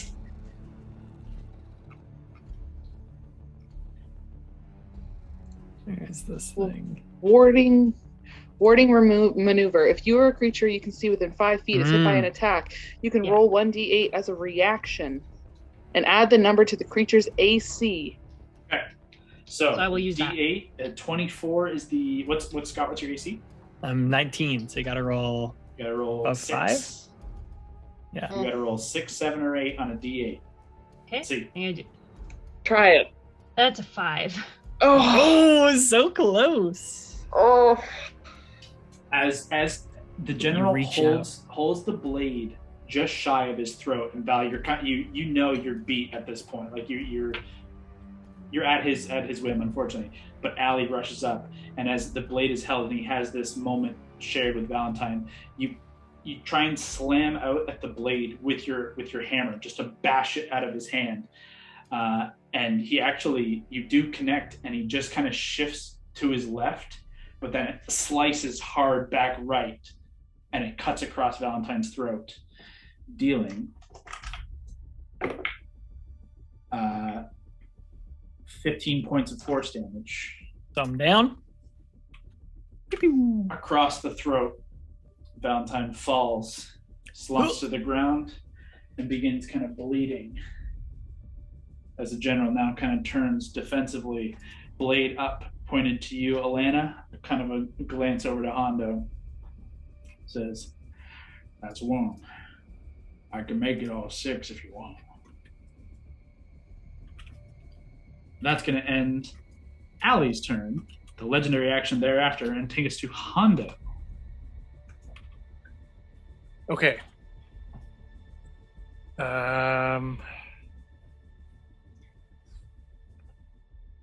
Coyote can counterspell things. Trying to Holding think the this fucking through coyote. here. You are within 5 feet of both the Archivist and the General. So you're within range, both of a hit if you move, unless you disengage. But you could also hit either with an attack if you wanted. Alana is also within 5 feet, so you would get sneak attack on either of them. Because basically the two of you are like 2 and 2. If I were to move away from the general again, Mhm. and I could use our friend as a human shield again, You're still pulling him. It'll use your reaction, but I've allowed it already. Do that, or you could bonus action disengage, and then Yeah. he can't get an attack of opportunity. This is true. But if you bonus action, you couldn't heal me with a healing word. And I am dying That is in true. front of your eyes. yeah, okay. I will. You said I get sneak attack, right? If you hit. If I hit. All right. I will go for the general. Okay. Go ahead and make an attack roll at the General. Right. 12 and 14, 26. 26 will hit. You get sneak attack on this, so go ahead and roll all the dice. Yeah, I think my sneak is 66, yes. 1, 2, 3, 4, 5, 6. And then 3d4. 1, 2, 3. Do I also get... No, I won't. So total is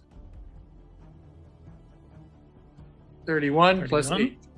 39 points. Okay.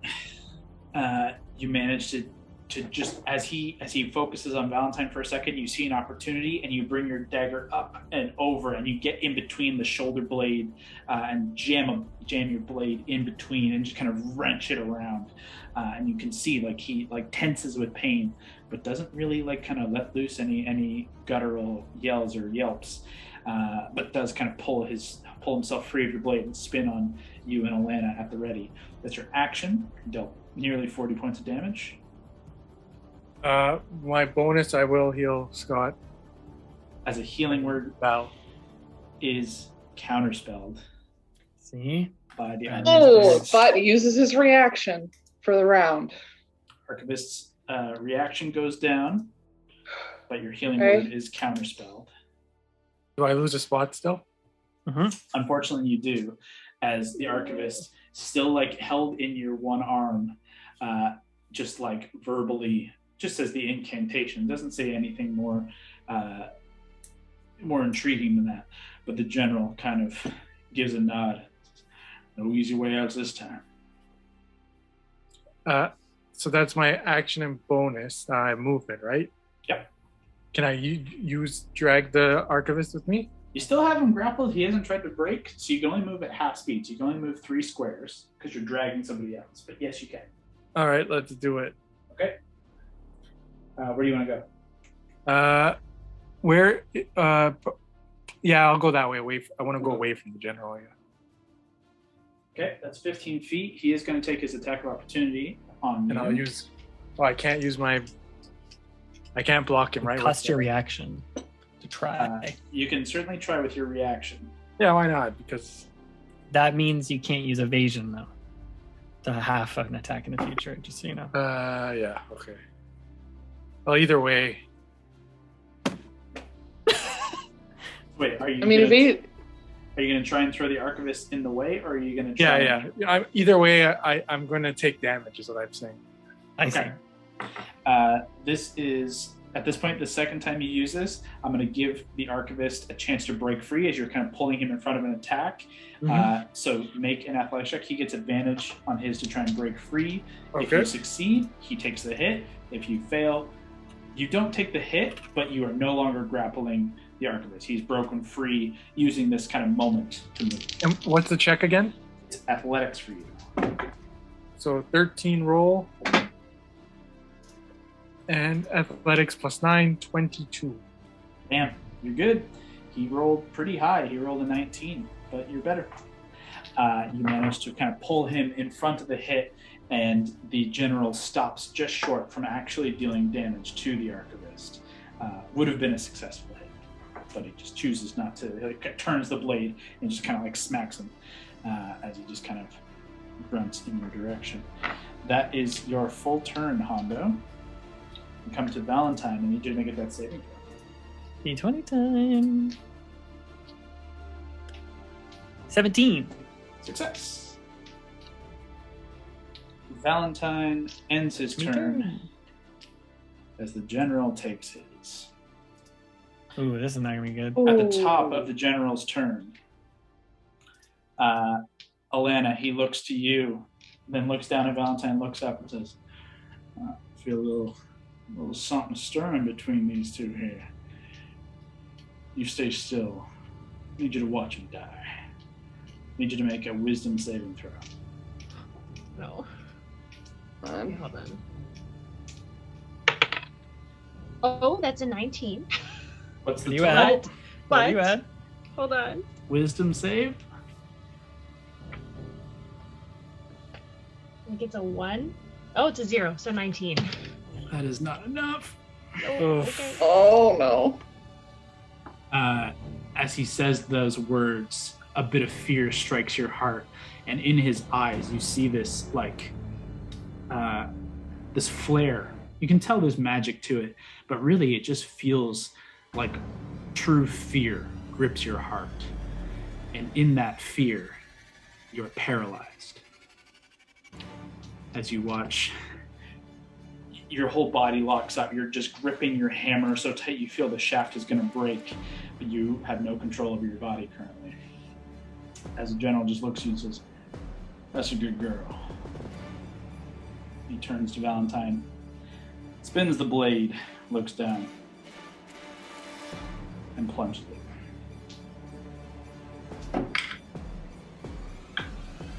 That's a hit.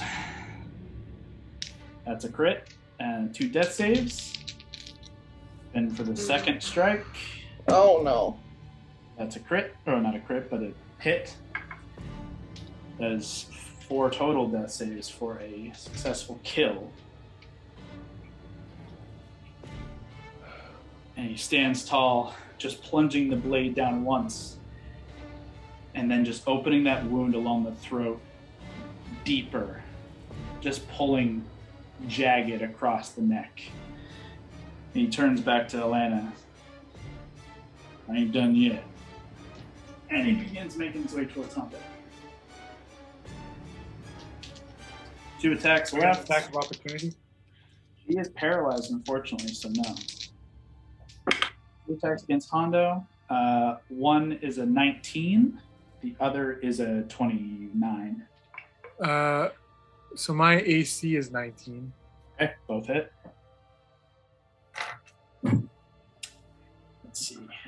1, 2. So the first one is a total of 12 points of force damage. Am I still covered by the Archivist? You are not, unfortunately. You've already used your reaction to use that. The second is another 12. Okay. So I think 24 total. And that is the end of the general's turn. That takes us to Mordenkainen.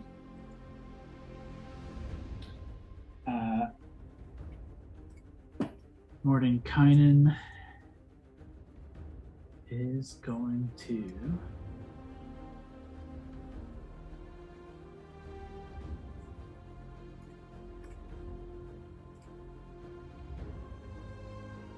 roll a d4. Okay. Let's see.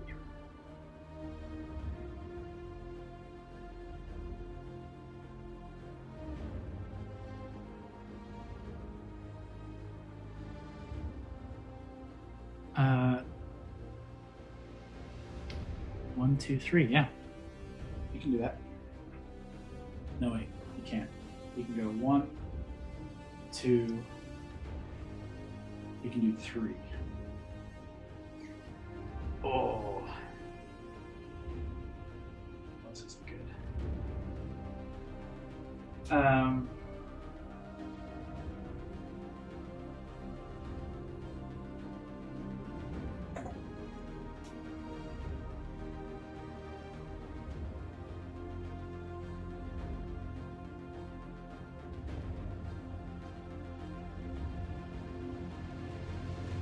Allie, how do you look health-wise? Me? Yeah. I am at 183. Okay, you're doing way better than Hondo is. Okay. Yeah. Alana, in this state that you're in, this paralyzation of fear, and this seething anger at just being frozen in place, just staring down at Valentine's bleeding corpse, there's not even a flash, but just like a moment he's there, and then a moment he's not there anymore. And a moment Hondo's there, and then the moment Hondo's not there anymore. The general didn't do anything. The Archivist didn't do anything. And you actually see a little look of surprise from both parties. Hondo, you were standing holding the Archivist, and your hands are still gripped but around nothing, as now with a hand on your shoulder, now visible, beneath the dark and smoggy sky above, Mordenkainen stands with a hand on your shoulder, and you see Valentine's bleeding, bloodied corpse atop the roof of a building you presume to be in the same area, as he looks to you and says, "He's gone, but we may be able to get him back. Let's just get the rest of your friends and get the hell out of here." That's the end of Mordenkainen's turn. We can do it. He could telepathically mention to them what just happened, like the other people's. That's true. In theory, Just so they're not like, well, they melted away to nothing. he's gonna let it go. So sorry, can you clarify? So it's the boys and Mordenkainen, minus Cord, are on the roof now? Yes. Okay. That is going to end Mordenkainen's turn. That's all that he can do. Takes us to these guys in the room down here.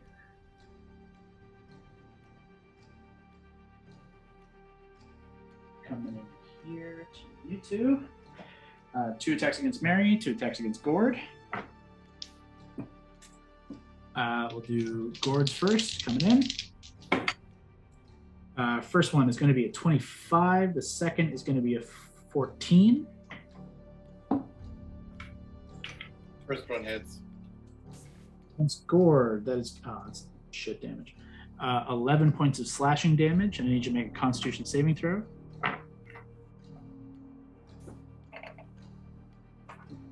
$22. Okay, you succeed. We don't have to worry about the rest of that. Let's see. Mary, 2 attacks against you. From him to claw bite, coming in. Okay. Oh, 22 and a 16. The 22 will hit. 22 hits you for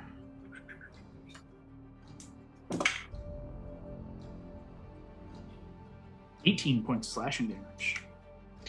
Okay. It's going to end their turns, just continuing kind of putting damage down on you. And then take us to Gord's turn. Mary on deck. Can I ask a clarification from actually Allie's side? Mm-hmm. Since we're all telepathically linked. Allie, what is like your mental reaction when Val goes down for good? Because you weren't stunned, or you were stunned. She was paralyzed. Or paralyzed. Paralyzed. Fear, frightened and paralyzed. But telepathically, she could have said anything, yeah. That's what I mean. Like, would we have any idea that shit went real south upstairs? Yeah, I mean, I'd probably be screaming inside my head. Okay. Yeah. Yeah, I mean, you could easily infer from that response what has happened. Okay. Gord, what do you do?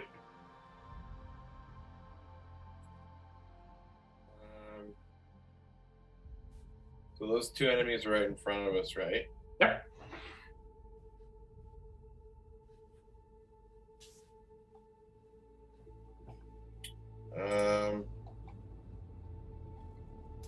The guy in front of me, I will do power word stun.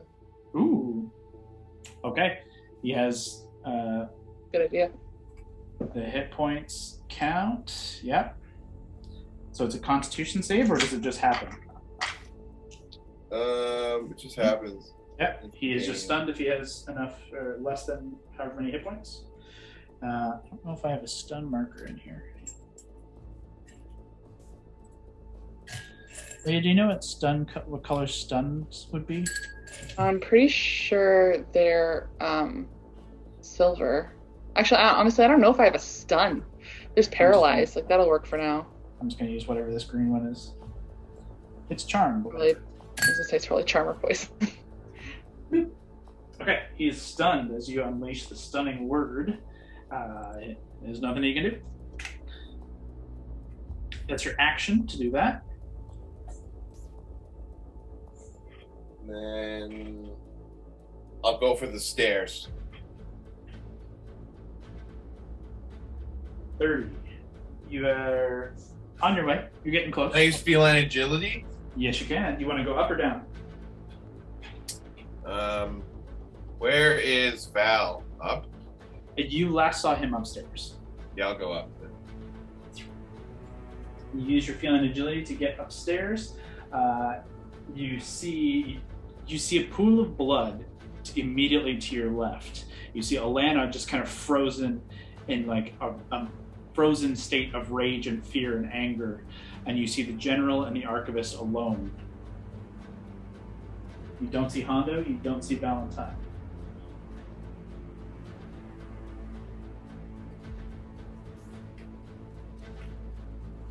You still have like 10 feet of movement if you want to get out somewhere other than this square here. Alana is technically right there.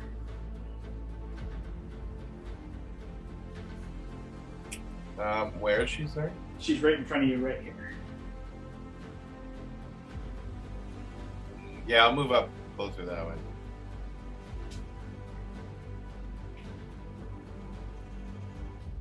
Okay. That is your full move, your action, and cast power word stun. This guy actually would be up here at this point as well from that last turn.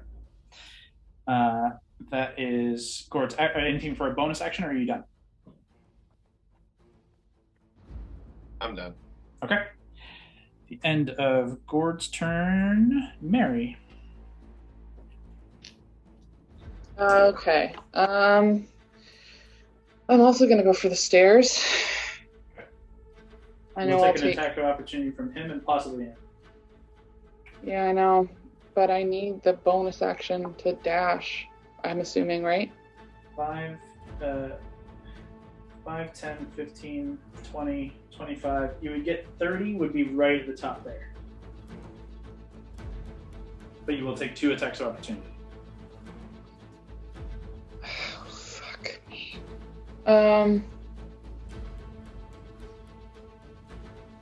Okay, if I did not dash, would I even get out of that second guy's range? You already did. You had 30 feet to get right where you are. Oh, 30 feet does get me 20. Okay, sorry, I understand now. Yeah, I'm just saying you take 2 attacks of opportunity to get to right at the top of the stairs in this little line. Okay, yeah, I'll use my bonus action disengage then. Okay, no attacks of opportunity. You have 30 feet, you get there, you still have your action.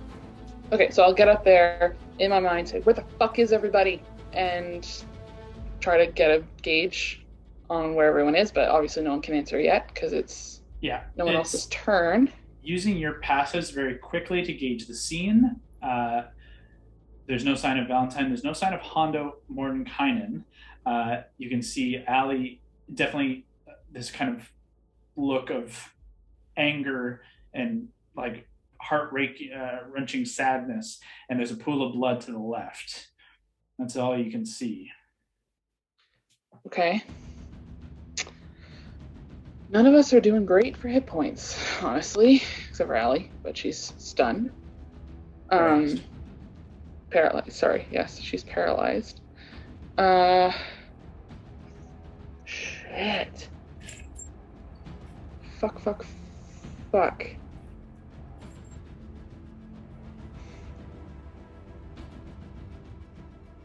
Okay, I see that, Brock. You need to be able to see them. So you need to get on the roof. Brock needs to get on the roof. We can't leave Allie here.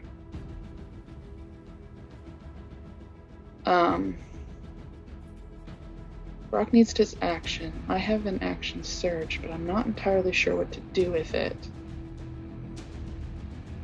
The ceiling is I know, the ceiling is completely intact, and there's fuck me. This like 10-foot section of wall is like as if a cannon shot went into it. Like another big hit or possibly 2 kind of medium to smaller hits would break through and you could get into the other room, but you're not sure how much, is that going to get you much further? You're not sure. And Brock, how are you doing for health? You just went. We have to get all the way back to your turn. I got 55 of 110. Okay. But I'll be fine after my next move. Yeah, I know, but you just went. So there's the baddies all have to go before you. I'm sorry I'm taking so long, guys. I've been trying to formulate a plan this whole time and everything just kind of went to shit. D&D. I know. I can't do that because Dimension Door, I have to take somebody. I mean, Roof gives you options. If you're looking for options, you could Dimension Door someone out now. Whether it's Brawley because she's paralyzed or Gord because he's lower in health. I think that's your choices. Yep. Okay. I am going to... Who do you love, Mark? Grab... I also wouldn't mention that I'm paralyzed. No. I know, but I could probably figure it out. Her insight's high as fuck. You can easily see that there's something gripping her form, and obviously she's not doing anything other than just staring in one space, kind of almost staring off past you. You could infer. Okay. I am going to grab... I'm going to do 2 things. First, I'm going to... Oh, okay. You have to tell me if this would count.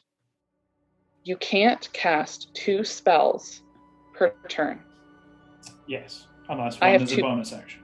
I have 2 items. What about an action surge? Action surge kind of eliminates that quandary because you get a new action. Excellent. So I'm going to summon Mira. Great. In the room? Between what's his fucking Alana. I mean, she's big, so I don't entirely know how that's going to work. There's not enough space. It's only 5 feet between you guys. Okay. Then south in that space, there's kind of like a table there. As much as like kind of in between them as I can. Yeah, so if they, I know this is kind of hard because obviously Mira is now blocking it. She's a 10 by 10. So there's 5 feet between General and Alana and General and Gord. Put Mira there. Now there's basically a full block to Gord, but the space between Alana and the General is open still. Okay. Okay, I'm going to do that, and then I'm going to action surge, grab Gord and get him to the roof. Gonna grab Gord, okay. Yep. You come around the back of Alana, grab hold of Gord. I need you to make a charisma saving throw. Okay. I'm going to use Indomitable just in case. Oh, yeah? I rolled too? okay. No, Gord, you're fine. Okay. She is the one casting a teleportation spell. I rolled a 15, and then I rolled an 18. Nice. My charisma save is a +2. Yeah. 30, 20. You are able to successfully utilize teleportation. However, as you do it, you do feel there's a second. There's a full second where you think it doesn't work, and then there's a second where you can feel a third presence surrounding you, and then the effect happens, and you and Gord are about 20 feet up, standing on the roof. You can see Mordenkainen with a hand just coming off of Hondo's shoulder, and Valentine lying prone on the ground, or on the roof, I should say. A lot of blood. That is action surge, bonus action, full movement, end of your turn. Yep. See, Alana's down there. We have to get her the fuck out. That's it. At the end of your turn, the general is just going to look at you, Gord, and say, or at Alana, I should say, sorry. Says, and then there was one. Let's have some fun. That is Mary's turn. The Archivist is up now. Can I give it... when I summon Mira, Mhm. does she go on my turn, after my turn? Does she have anything, or do I use my bonus action to command her? Let's look that up. I think it's you have to give a bonus action to give her a command. Otherwise, she just defends herself. Like she'll take the dodge action or protect herself if attacked. Okay. But I think we've ruled you have to give a bonus action to like do something with her, or to give her another command other than, fly or whatever. Okay. But given you used so many things in your turn, No, I just want to make sure if I have to prepare something for next round. that's why I'm just trying to find the spell. But I guess You can have the spell. You can speak telepathically to her. We've ruled it. Like if it's like Find Steed, is that what it's like? Yep, it's Find Greater Steed. Awesome. Then yeah, you can communicate telepathically with her. We ruled it like it's a bonus action to do something finicky. Yeah. Like you're saying. Or it's bonus but if action for her to roll to do something, essentially. But if you're mounted on her, she will just do what you want because you can speak to her telepathically. In terms of moving, attack is different. Attack would be like sacrificing a bonus to have her do an attack. Okay. But you could say like, listen to Allie, and then if Allie mounted her, she would just do Allie's mount moves. Yeah, like if you want to telepathically say a command like that, basically if you want to give her an action other than protect yourself, that's a bonus action. But if it's a telepathic command, listen to Alana, respond to Alana, really don't even need to do anything. That's just basically it's just going to be, I'm going to include her in the telepathic, we need to get Alana out of there. Yeah, that's fine. So she understands what the plan is. No action required. Good to go. Okay. That is Mary Archivist's turn. Here we go. Archivist is going to...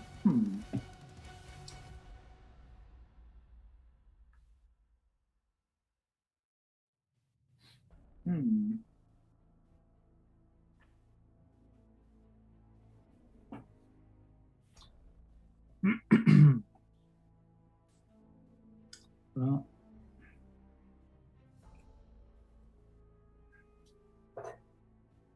might be. Is this overkill? Put it in the corner there.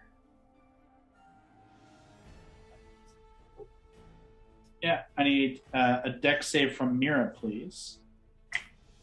Oh, these are not her specialty. Oh, she rolled a 19! Good girl. She succeeds and takes 15 points of fire damage as the Archivist. She rolled 19 plus 4, so she rolled even better. Yeah. A fireball just blasts from the corner of the room as the Archivist just kind of ignites, hits Mira for 15 points of damage. Alana, you take 15 as well. As your rage has yet to drop. Ooh. And now will continue because you take this 15 points of damage. Is that halved? That is already halved, so it would have been 30, but halved because you were rage. Okay. That's the Archivist's turn, and then he's just gonna back the fuck up. Alana, we come to your turn. I need to look up. While frightened in this way, you are paralyzed. At the end of your turn, you can make a save against this. So unfortunately for your turn, you are paralyzed. But at the end of your turn, you can make a wisdom saving throw. Okay. Which is now. Okay. Before I end my turn, I'm going to just say in my head to everyone. Yep. I'm going to be like, everybody, get out. Go. Get Val back up. We need him. I can handle this. Get to safety, guys. And then I'm going to roll my wisdom save. Get the 20, get the 20, get the 20. Oh, I got a 5. Unfortunately, you will remain paralyzed in this case. That is Alana's turn. We come back to Hondo. Hondo, you are off the map. You're technically on the roof. Everyone but Alana is present. What do you do? Could I have a rope. Could I lasso her up? If you put a hole in the roof? Sure. Yeah. I could do that. If you want to start hacking into the roof? I will. Let me think for a minute. There's also a Pegasus down there that could potentially help her get up. Well, that won't help me, but it won't help you, but it could help her move up. Yes, but I'm using my Molotov cocktail to burn a hole in the ground. That's going to be real slow. Just envision smashing a lit bottle of Molotov at your feet to try and open a hole in a roof. I'll be honest, you're better off trying to use your weapons. Okay. Let me quickly check I think I have. Just checking something here quickly.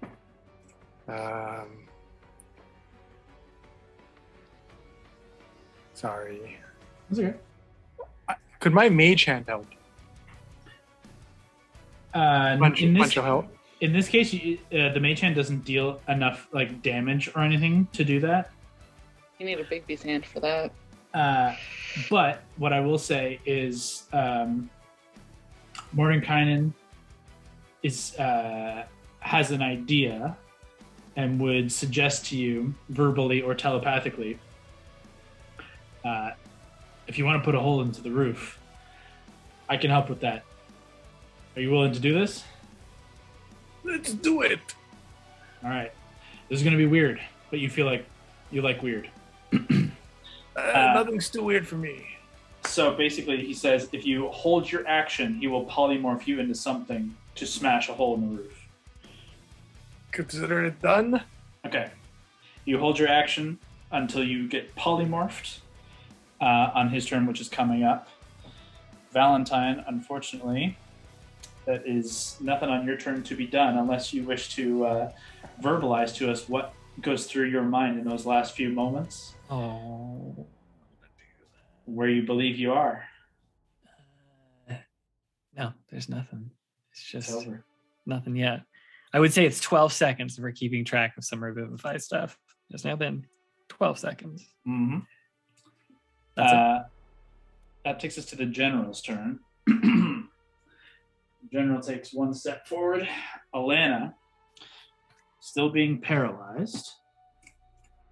If I'm not mistaken, paralyzed can be a real bitch.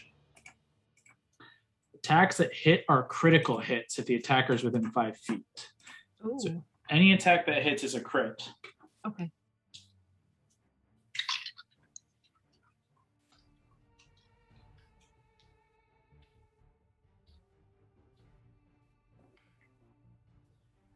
Yeah, that one is definitely going to hit. So you're going to suffer 14, 20, or 14 is 28. 28 and 6 is 34, reduced 17 points of force damage. Okay.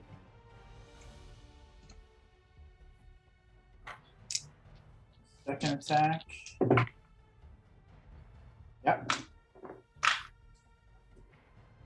That becomes 15 points of force damage, with 30 reduced to 15. Okay. Third attack. Actually, yeah, he's going to put 2 attacks. No, he's going to keep going at you. That's a hit for 24, becomes 12 points of damage to you. Final fourth attack hits with a 23. To be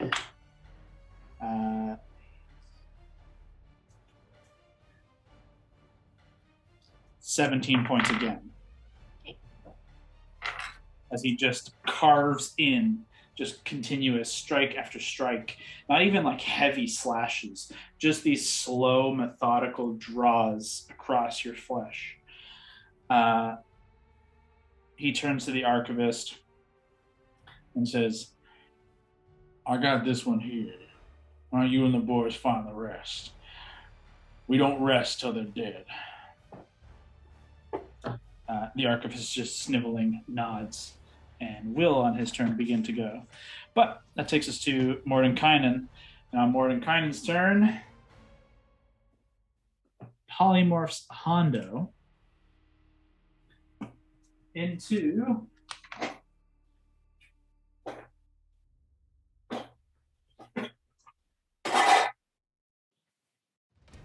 Honda's been polymorphed before, right? Giant monkey? Uh-huh. Back in the null fight. Giant poop throwing monkey? Mm-hmm.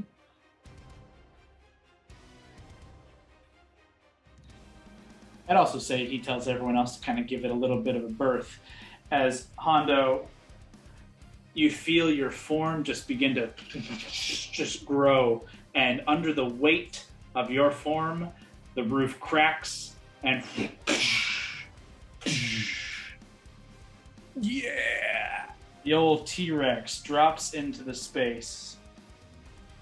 Yeah. A hole successfully smashed into the roof. That's all he's going to do. Hondo, you can hold your turn now. You can use your turn to attack the Archivist and the General. Or Archivist or the General, your choice. And I don't have to worry about the hole's made, so Hole is Raleigh open. Can get out. I'm going to scoop up the Archivist with my mouth, and I'm going to throw him up the... Okay, well, let's see. Let me get you the stats you need. Right here.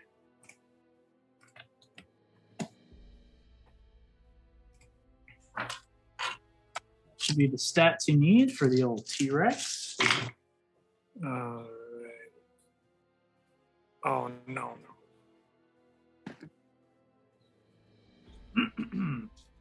If you just roll a d20 and add 10, it's the bite attack. Roll d20 and add 10. D20 plus 10 to hit the Archivist. If you do, you deal damage, and I would allow you to throw him up through the roof if you wanted that. And the roll is a 19. Okay, that definitely hits. Go ahead and roll 4d12 plus 7. 4, 1, 2, 3, 4. This might even just kill the Archivist, actually.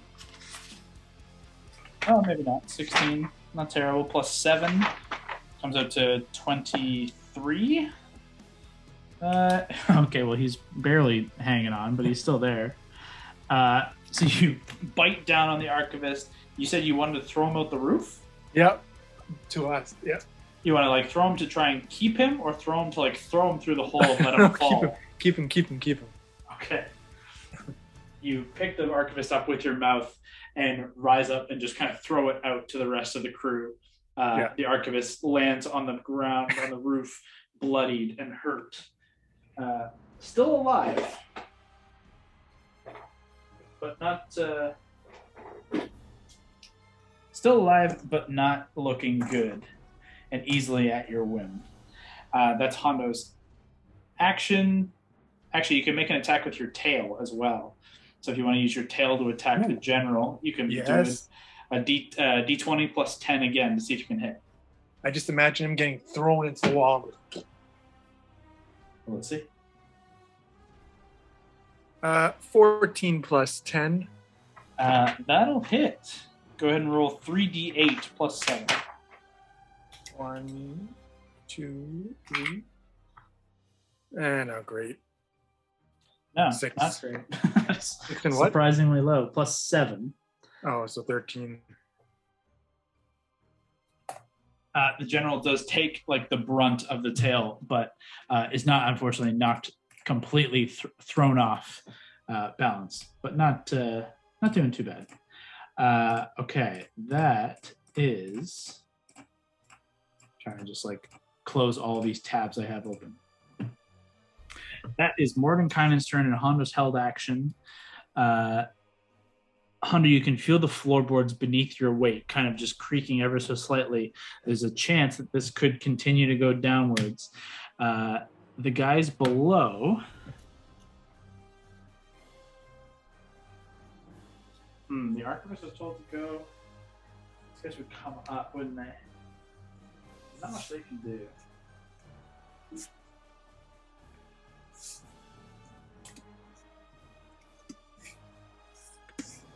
see. Yeah, they're going to start bailing. Actually, he's still stunned. He can't go anywhere. That'll bring us to Gord and Mary next. Gord, Mary on deck. You guys are on the roof.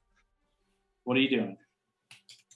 I'll turn to Mordenkainen and say, got a place we can fix him? Mordenkainen just... That's not exactly my forte. I'm sure there's someone in the city we could turn to. Okay, I have a backup plan. We need to get Alana up. Could I get... Mira can't, she can't pick up Alana, and Alana's still stunned or paralyzed? Alana's still paralyzed for the time. Okay. Okay. Where is what's his fuck? He's hidden behind Dino, right? Archivist? No, big dude. Where's he behind Mira? General's right here. He's behind Mira. Yeah. Okay. Technically Gord goes before me. Yeah. That's what I said. I said Gord and then Mary on deck. Sorry. I understand. Gord, anything you're doing up on the roof? We're not close enough for what you just asked yet, Gord. You can always hold it, though. Who's the closest enemy I can see? The Archivist just got thrown up onto the roof, so he would be on the floor, and with a giant hole in the roof, you can see down to the general. Ooh. You can always hold teleport, too, if you want to hold it for later. Or you can attack one of these guys. Who's the worst enemy? Like, who's stronger? The general? The general is certainly stronger. The archivist is on his last legs. So it's up to you. The general is easily the stronger of the two. The general, I will do penance stare. We know that he can't be frightened because I already tried that. So if that's the... What does that one do? I think that isn't that thing hole where it makes them scared. Oh no, this one's insane. No, that's Okay, never mind. Gord's feature of his class. Cool. Penance stare. Oh, that's dope. Yeah, that one's scary. 10d8 psychic damage, charisma save. Yeah, he's certainly not an innocent soul. Charisma save coming up. All right, charisma. Where's my d20s? There they are. Charisma in general. Not terrible, actually. Here we go.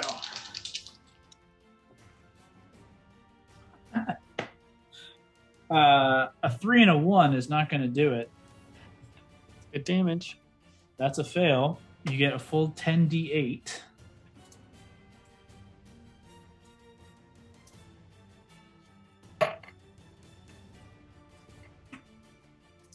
$42.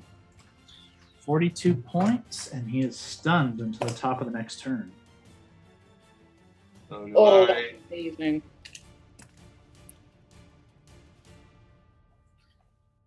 Sorry, I get health on this. I'm just reading what. Yeah, you gain half as much health, half as much as the damage. So you get 21 back.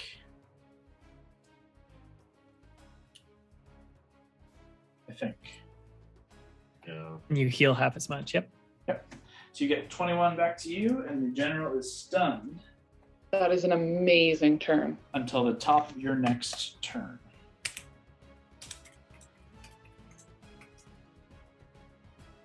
With the general being stunned, your biggest threat is off the board. I Just like a think. coyote.